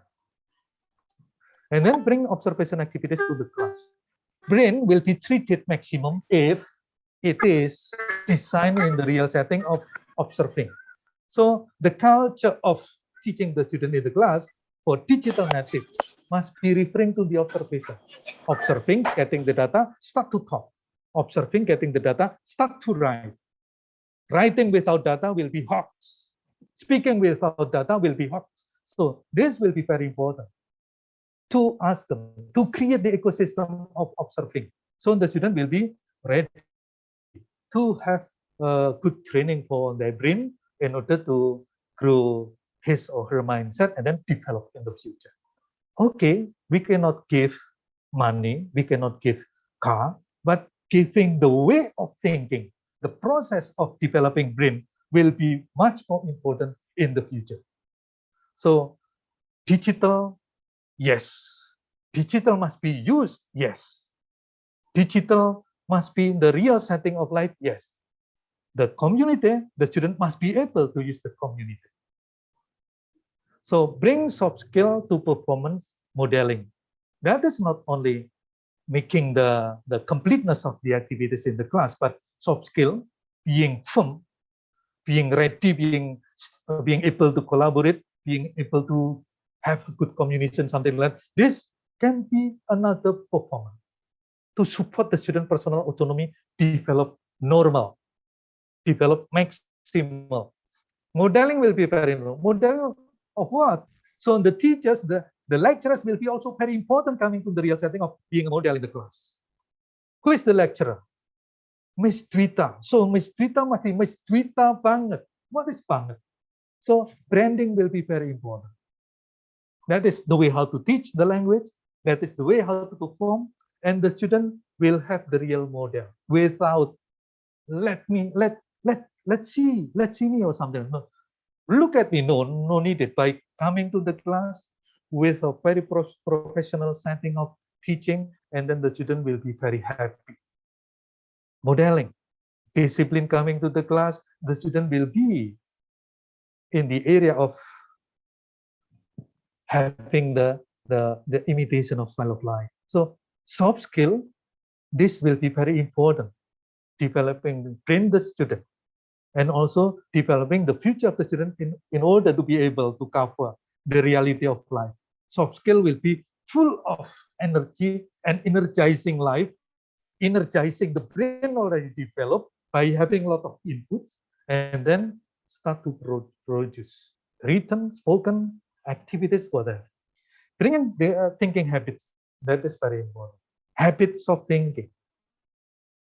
They like short term, yes, but we try. If it is short, what kind of short should be taught? Thinking will be running very well, helping the student to be what is that? To be thankful and a very great thinker. Not easy to get angry, not easy to get demo, but they are able, they are ready to think, to find the solution if there is problem. If there is no job anymore, they are able to find because of what? Because of the growth mindset. The mindset already created, the mindset already developed.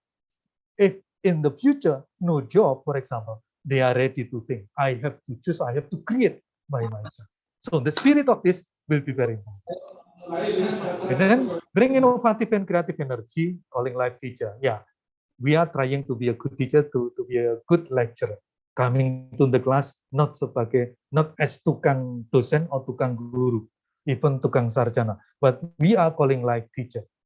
Okay, so serving the student for the future, helping the student for the future, being co-learner, facilitator for the student for the real setting of learning. And the last one, whatever it is, in digital era, the personal performance, personal autonomy will also cover the way how to survive from entrepreneurship. That is very important.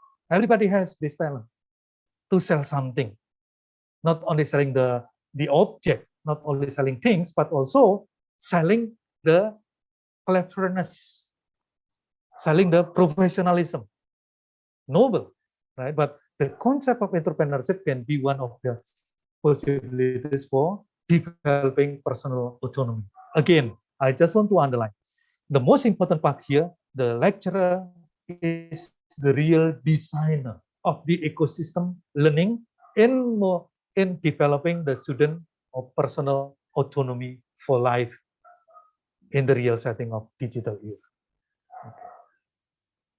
I have already mentioned in order to bring them to the real setting of development. Reading is very important, yes. Without reading, no inputs. So that's why any kind of subject will be designed 5 minutes before discussing the point. Invite the student to read. That is very important. And then conclude the readings together. This will develop. They do not like to read the long terms. Try to provide the short terms, the short text, short paragraph. The target is meaningful and productive. They are able to read, they like to read. And then after having the inputs, start to discuss together, giving the enlightenment together, right? So reading will be very important here, providing ideas, vocabularies, input, original. Writing reporting means smartness. Yes, we have to be able to create. If the student already, what is that? What I mean like this, if the students are ready to think and they are in a very strong awareness, this will be very important to develop their smartness by reporting, doing analysis, and then start to produce. This can be writing something very short, this can be news writing, whatever. But to write, to be able to write, this will be very important if it is being guided by the lecturer. What to write can be local topic. What to write can be digital topic. What kind of topic should be written? This can be the area of the problems. So the way to write, the way to be ready to write will be supported by the activities around them, the ecosystem around them. Digital, yes. Technology, yes. But conventional still there. Yes, okay. Traditional, still there. Yes. But now, how to make the spirit of digital, but still consider the past, the traditional one. All together must be holistically combined. And this will be designed by the lecturer. But the most important part, by reporting, by producing the report, they learn something to write, they learn something to provide, they learn something to publish, and also to influence or to show that he is able to do. And then the next can be oral presenting. Create the situation of being in a very strong habits. They like to speak, supported by data. So oral presenting will be very important. Besides teaching the student able to show the leadership, speak before the people before the student, also getting improved in fluency, bravery in communication.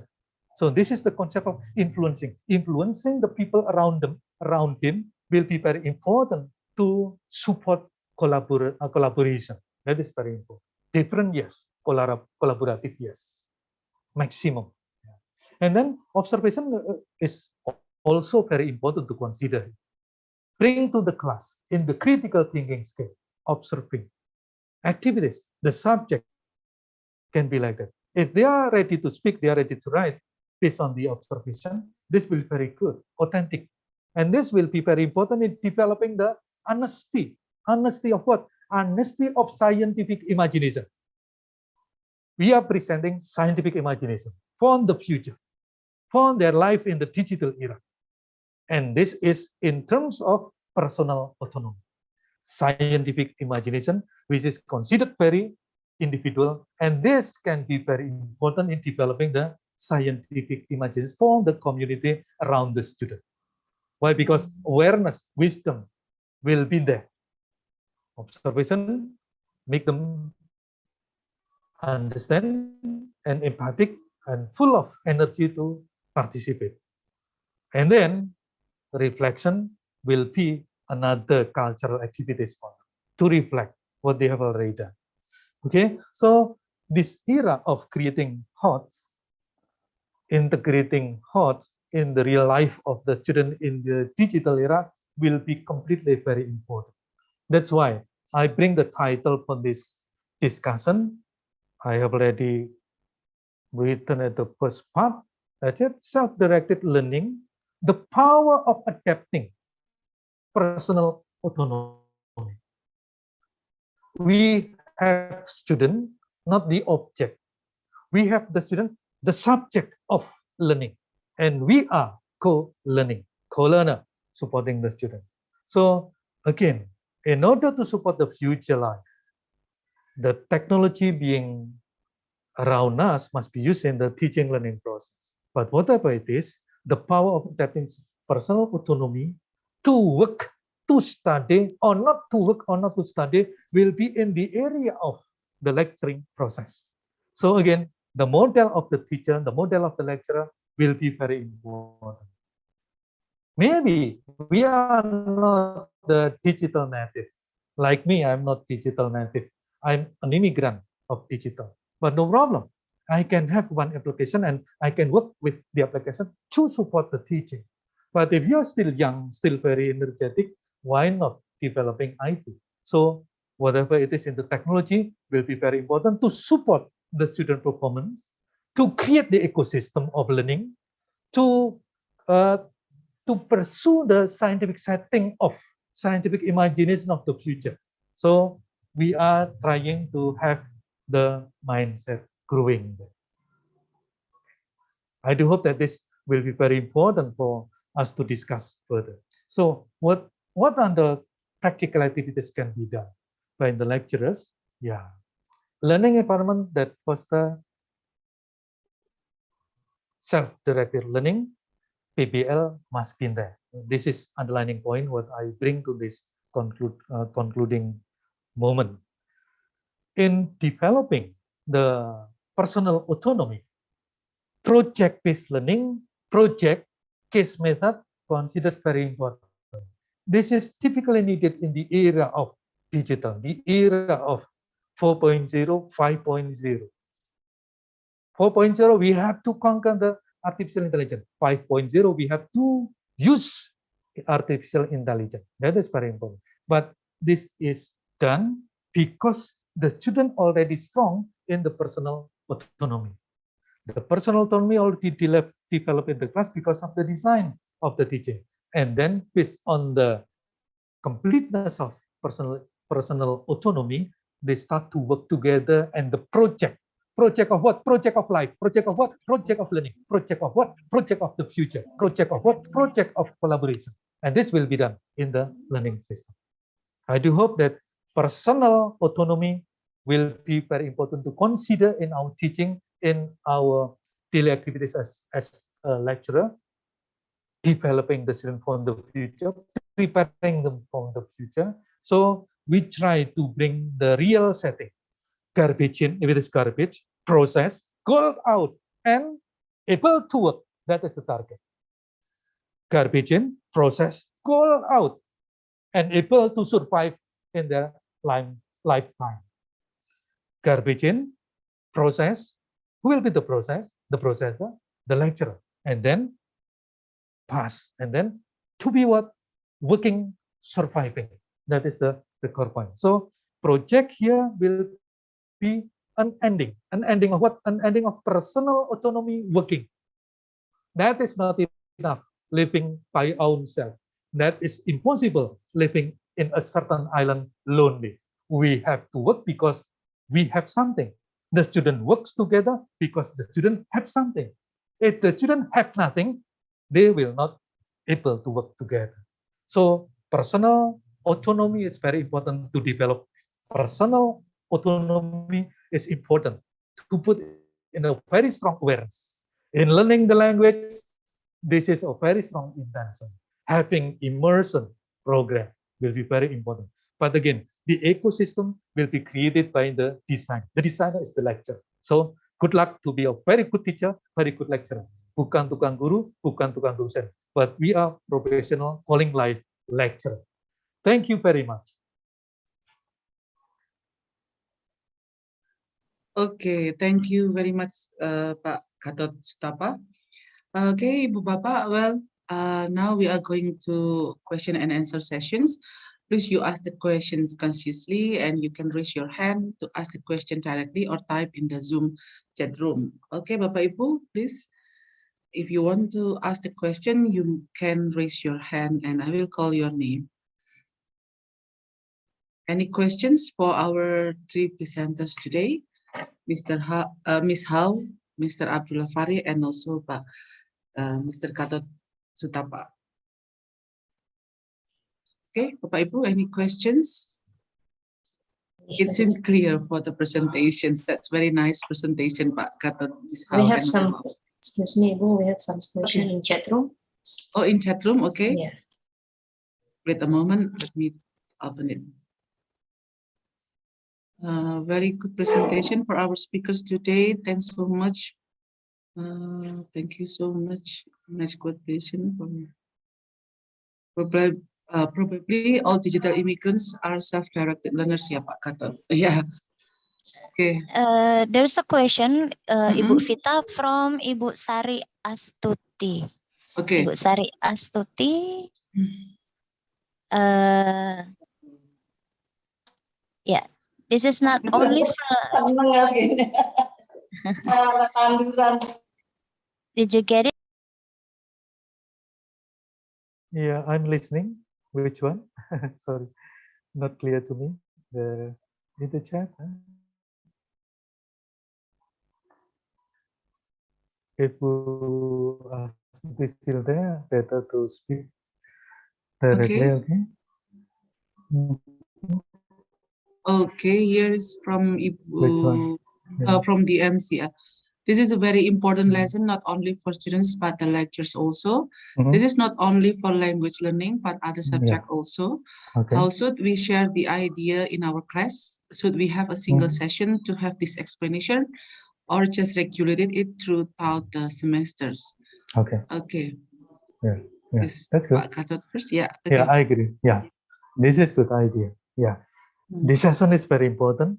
Not only in the discussion like this, but you have the opportunity to develop this among your friends, among our colleagues, and also among our students. The most important target that we have the product being created.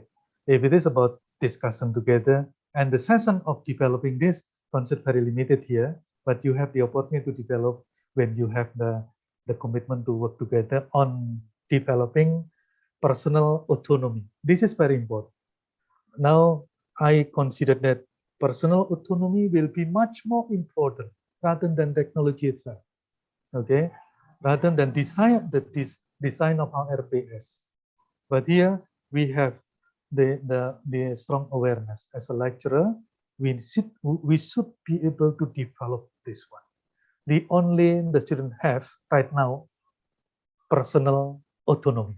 Why? Because technology around them already kept everything in the real setting. So if it is continued in a certain discussion on the other subject and the other discussion will be much better. Thank you very much. Okay, you're welcome, Pak Gatot. Perhaps Ms. Hao want to give some response to that questions, and also later goes to Pak Abdullah Fari for responding the questions. Okay. So how should we share this idea in our class? Okay, so how to share? Okay, so depends on the case. For example, let's say I have a grammar test. They are going to do the grammar test. So what they have to do is they need to, I have to think out loud, tell them what it is. But first I need to see their progress first. What I did was I asked them to do the test first. I see their understanding. No, before that, I do teach them, for example, what they need to do.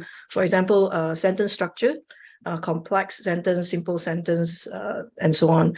I will teach them all the structure first, sentence structures. And then after that, I will give them the questions. But before that, I also need to tell them the independent clause, dependent clause, and so on. Then I'll give them the exact exercises that will be in the actual test. The syllabus, actual test syllabus, so so that they can link when they know that it's gonna have marks, you know. Students, how can I realistic? They want to do something that links to the mark, so I will purposely tell them in that sessions, okay, particularly that session, tell them that, oh, you will get marks for this test, for example. Then I will tell them the process of how they, I do not tell them the theory behind it, how I guide them through like experiential learning. I don't tell them what I do, but I will tell them you need to have actual experience on knowing the question, how it looks like. And that is the concrete experience, for example. I tell them to experiment, like giving different questions to so that they can understand, oh, the comma should be there, semicolon should be there, and this is considered as what category. So that is like they need to reflect, and I will ask them questions, and I expect them to answer that. That's how I engage with them. Then if they don't score well, because I'll show the score in the class as well, but without the names, of course.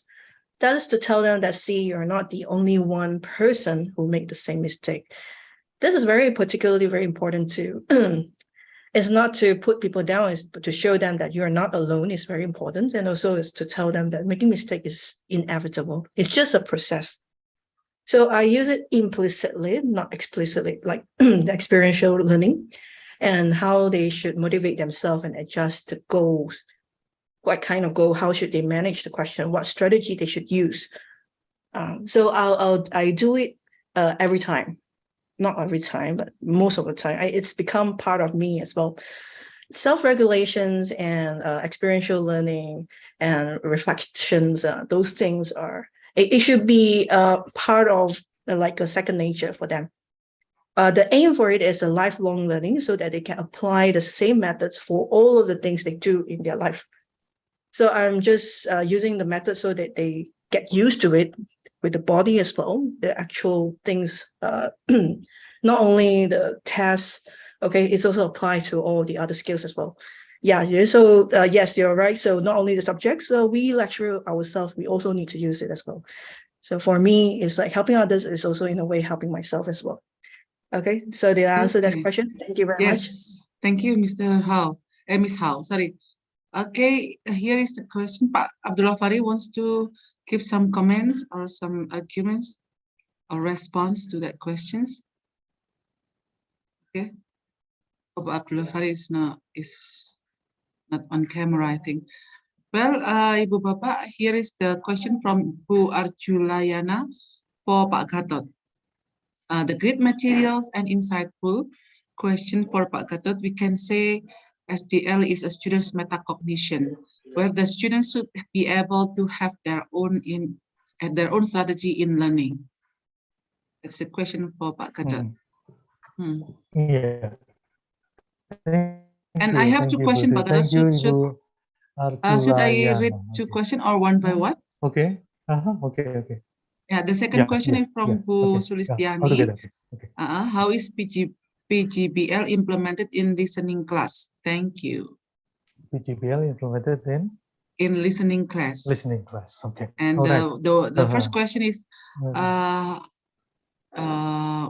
can we say SDL is a student metacognition where the students should be able to have their own strategy in learning? Okay. Yeah. In some cases, we are discussing about learning strategy.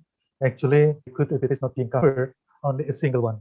Metacognition, yeah, some aspect will be covered, but the other aspect can be in the area of social learning strategy, cognitive learning strategy, metacognitive, whatever. So what I want to say here, if the question for me, can we say that self-directed learning is a student metacognition? Yeah, can be inside the metacognition, yes. I have already mentioned that in the area of mentioning in the social as unsafe like this. In some cases, it will be touching the other aspect. That is my belief. But I agree with you, Bu Arju. No problem. You can answer as metacognition. Meta, yeah, meta is the keyword. Not only cognition, but this is real setting of understanding. Meta beyond and between, beyond, under, whatever. This will be reflecting of the activities in doing things based on a very strong awareness, and this will be a very autonomous situation when the student able to elaborate the area, able to have their own strategy. Oh yes, this must be there. We have to guide them to come to the power of one of the multiple intelligences. At least we have the belief that the student in the area of multiple intelligences, one or two student or one student can have one or two, even three multiple intelligences, even only one. Well, in the era of teaching in the digital society like this, we need to see the subject before us, that student A characteristic like this, student B characteristic like this, student C characteristic like that. So our understanding about the student will be coming to the area of varying learning strategy there. But I just want to underline, we have to support the student coming to the exact one that is in the real setting of his or her intelligence. So the setting of autonomy. So this will be very helpful one. Okay, thank you so much. Student will be various learning strategies. Okay, and then the last, let me touch the answer policy. Yeah, project-based in learning. Yeah, now, this is considered very typical and complicated in some cases. But as the designer, we can have this. Why? For example, let's see, we have a video program, and then let the student work together, analyze whatever happened in the video, focus listening. That is the language used. So based on the video already watched by the student, we can have kind of activities done by the student together, collaboratively. Why? Doing analysis on the language used in the program. This can be seen from the structure, this can be from the context, this can be seen from the idea, whatever. And this will be presented later as the product of project together, working together. If it is needed, ask them to design. Design of what? Design of listening lesson for the student of remote area, for example. So they will plan, they will design together, and then they will try to browse the information to create the contextual and representative project for the listening subject. So creating what kind of listening subject should be used to teach the student for remote area, that is a kind of project, listening. This is creating the material. But if it is understanding, if it is doing analysis on the product of a video, can be done through watching together, doing analysis on what being presented in the video. I think this will be developed later by Bu Dosen who asked the question. This will be elaborated further. Thank you very much, Lutfi. Okay, thank you very much, Pak Katat. Well, this is the question for Miss Hao from Pak Andri Suherman. Is regulated self-learning similar to the concept Okay, so of how autonomy learning? important? Yeah. Mm. So how important we as teachers or lecturers creating a stress-free learning environment. Learning is not only learning, like doing a lot of things with stress, but for me personally, I think to be stress-free is something that you are used to, something that you have been always doing it. Okay, you have gone through it, and the most important thing is you see the results, you feel the results. With seeing and understanding we are capable is as important as we celebrate it. We have to acknowledge that we are capable of doing things. We have to see our past results. For me personally, I think it's very important. So that's why I also celebrate with my students. I tell them that, see, you can do it, that how good you are, and so on.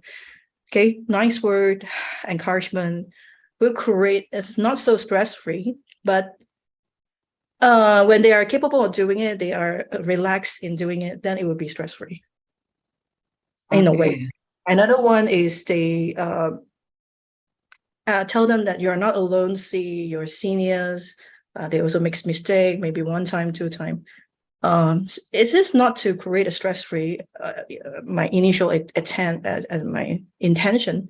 My intention is just to make them tell them that to keep them stick to us together, the process, in order to feel unmotivated. To be motivating them, okay, to motivate them is to tell them that they are not alone. Failure is acceptable. Okay, that is maybe in a way also a stress-free moment. So maybe these two ways you can think about it and adopt it. Thank you. Okay, thank you very much. One question from Bu Heni Mardia for Pak Abdullah Farih. How important we are as teacher or lecturers creating a stress-free learning environment in fostering self-directed learning.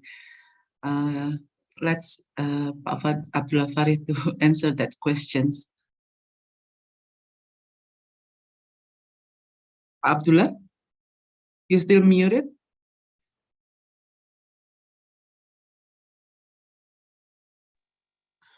Okay, thank you, Bu Vita. Yeah. Okay. Okay. As I mentioned before, that some of the students before come to the class, they have to construct about their knowledge. They have to have the cognitivism first before come to the class. So it is very important for the student. They can learn from the other sources, not from the lecture only. They can construct, they can find from the video, from the material, from the internet, the other sources. After constructing about their knowledge, of course, when they come to the class or in class learning activity design, they can discuss. If they have the problem, they can discuss, they can ask to the teacher, they also can share to their friend relate to their problem. So it is very important before come to the class, the student, they have to construct first relate to activism constructing. Okay, I think that's all, Vita. Okay, thank you, Pak Abdullah Farih. Ibu Bapak, if you have still any question, you may raise your hand and then you can deliver your question directly. Any other questions, Bapak Ibu? Well, I think that's very clear presentations, yeah, from our three presenters today. That's very nice presentations. Perhaps we can get the benefit and we get the valuable benefit for our teaching learning process to our students. Well, Ibu Bapak, now we turn on to the photo session. Please, you can turn on your camera. We go to the photo sessions. Bu Novalita, can you help me to capturing the Yes. presenters? Yeah, okay. Yes, we have 3 slides here. Yeah. I would like all attendees to activate the camera. Let me check slide per slide. Okay, slide 2, please activate your camera for those who can activate the camera right now. Please activate the camera for photo session. Okay, let me start. Slide 1 first. Give me your best smile. Thank you so much. Now, slide 2, please activate the camera and give me your best smile.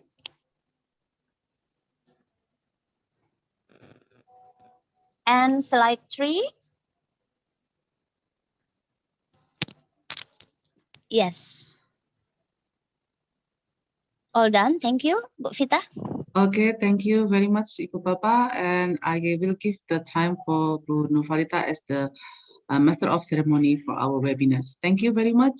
See you again, Bapak Ibu. Assalamualaikum warahmatullahi wabarakatuh. Waalaikumsalam warahmatullahi Waalaikumsalam wabarakatuh. warahmatullahi wabarakatuh. Yeah, thank you, Dr. Vita, for bringing us to a very productive and insightful session today. I also thank you for all 3 speakers for their impressive performance and also touching presentation today. And thank you so much for all of you who have activated your camera during the photo session to make sure that our moment is captured well. Now, let's continue to the appreciation session. I would like to invite the president of Iela, Associate Professor Dr. Daniel Ginting, to appreciate the 3 awesome speakers for our Iela webinar today. Thank you, Ibu Lita. Yeah, Bapak please Ibu, read. Yeah. today we learn about the adaptability from our 3 great speakers. Let us give applause, giving the emoticon, using those in the Zoom. They're doing a very good job and they have given us insights. Thank you so much. Today's webinar reminds us to scrutinize and reflect upon the status quo of our performance as teachers. We must admit that not a few of us are still in our comfort zone, which tends to stick to the old teacher-centered approach. Today's webinar has raised our awareness about the importance of the teacher's genuine role, that is to design a safe and meaningful learning environment and guide students toward independent, autonomous learners. We should let our students embrace their own freedom to become independent human beings. Independent people are autonomous learners who can manage their rhythm of learning, willing to take responsibility, reflecting on their own learning progress. We must thank our great speakers today that reminds us, giving us insight how teachers should start giving examples. Teachers should demonstrate learning strategies, making use of them, whether it is through structured program courses at college, social learning, learning from their friends, and self-directed learning, learning motivation coming out of themselves. Ladies and gentlemen, our students are the generation that will continue the life of the nations in the future. And the progress of the nation in the future is determined from how we as teachers prepare them today. Now let us give appreciation to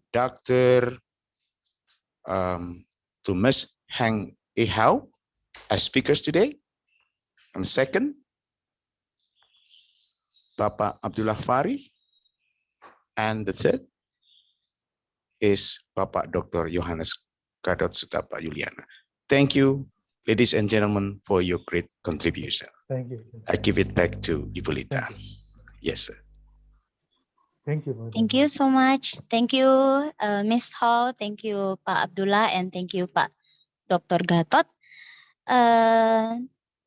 Now I will give time for the committee board of Iela to announce some important points.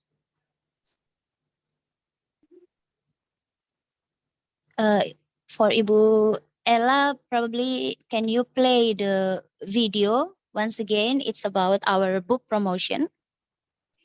And also for all of you who are interested in becoming the member of Iela, You can fill in the survey after this, and then the survey contains a link that will bring you to the Iela official website. So you can register yourself to become a member of Iela.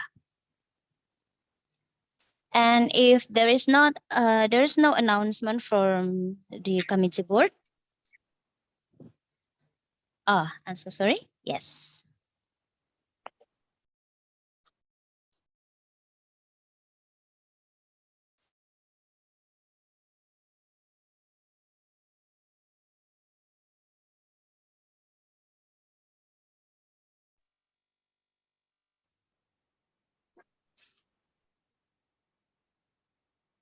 Okay, Bu Ella, can you show us the video of the book? After this, Resilience, or after this? Okay. Can you share the sound of this video clip, Miss?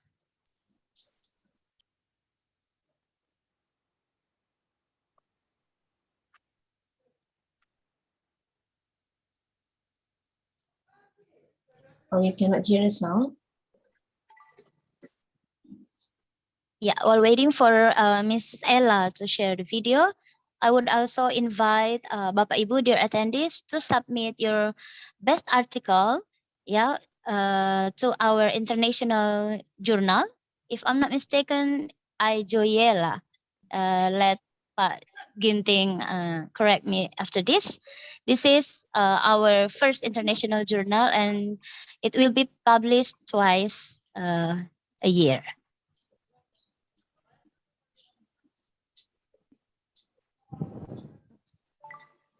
Okay, you can find the information of the journal in the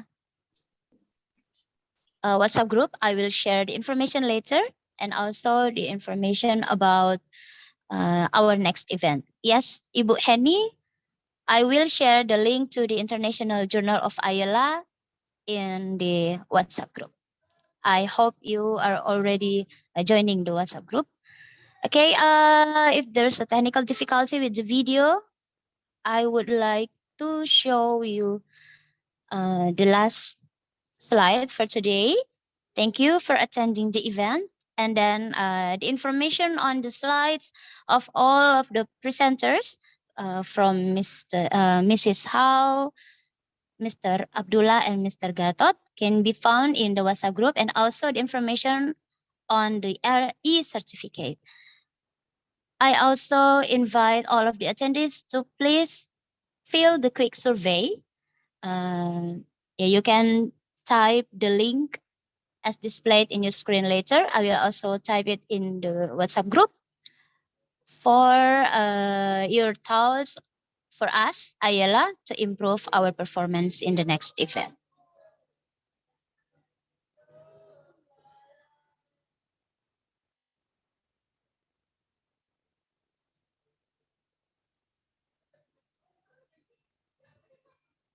Okay, Bapak Ibu, ladies and gentlemen, dear speakers, committees, and attendees, on behalf of Iela, I would like to say thank you for your participation today, for your active participation today, and have a great rest of your weekend. See you in the Iela next event. Wassalamualaikum warahmatullahi wabarakatuh, and selamat siang. Assalamualaikum warahmatullahi wabarakatuh.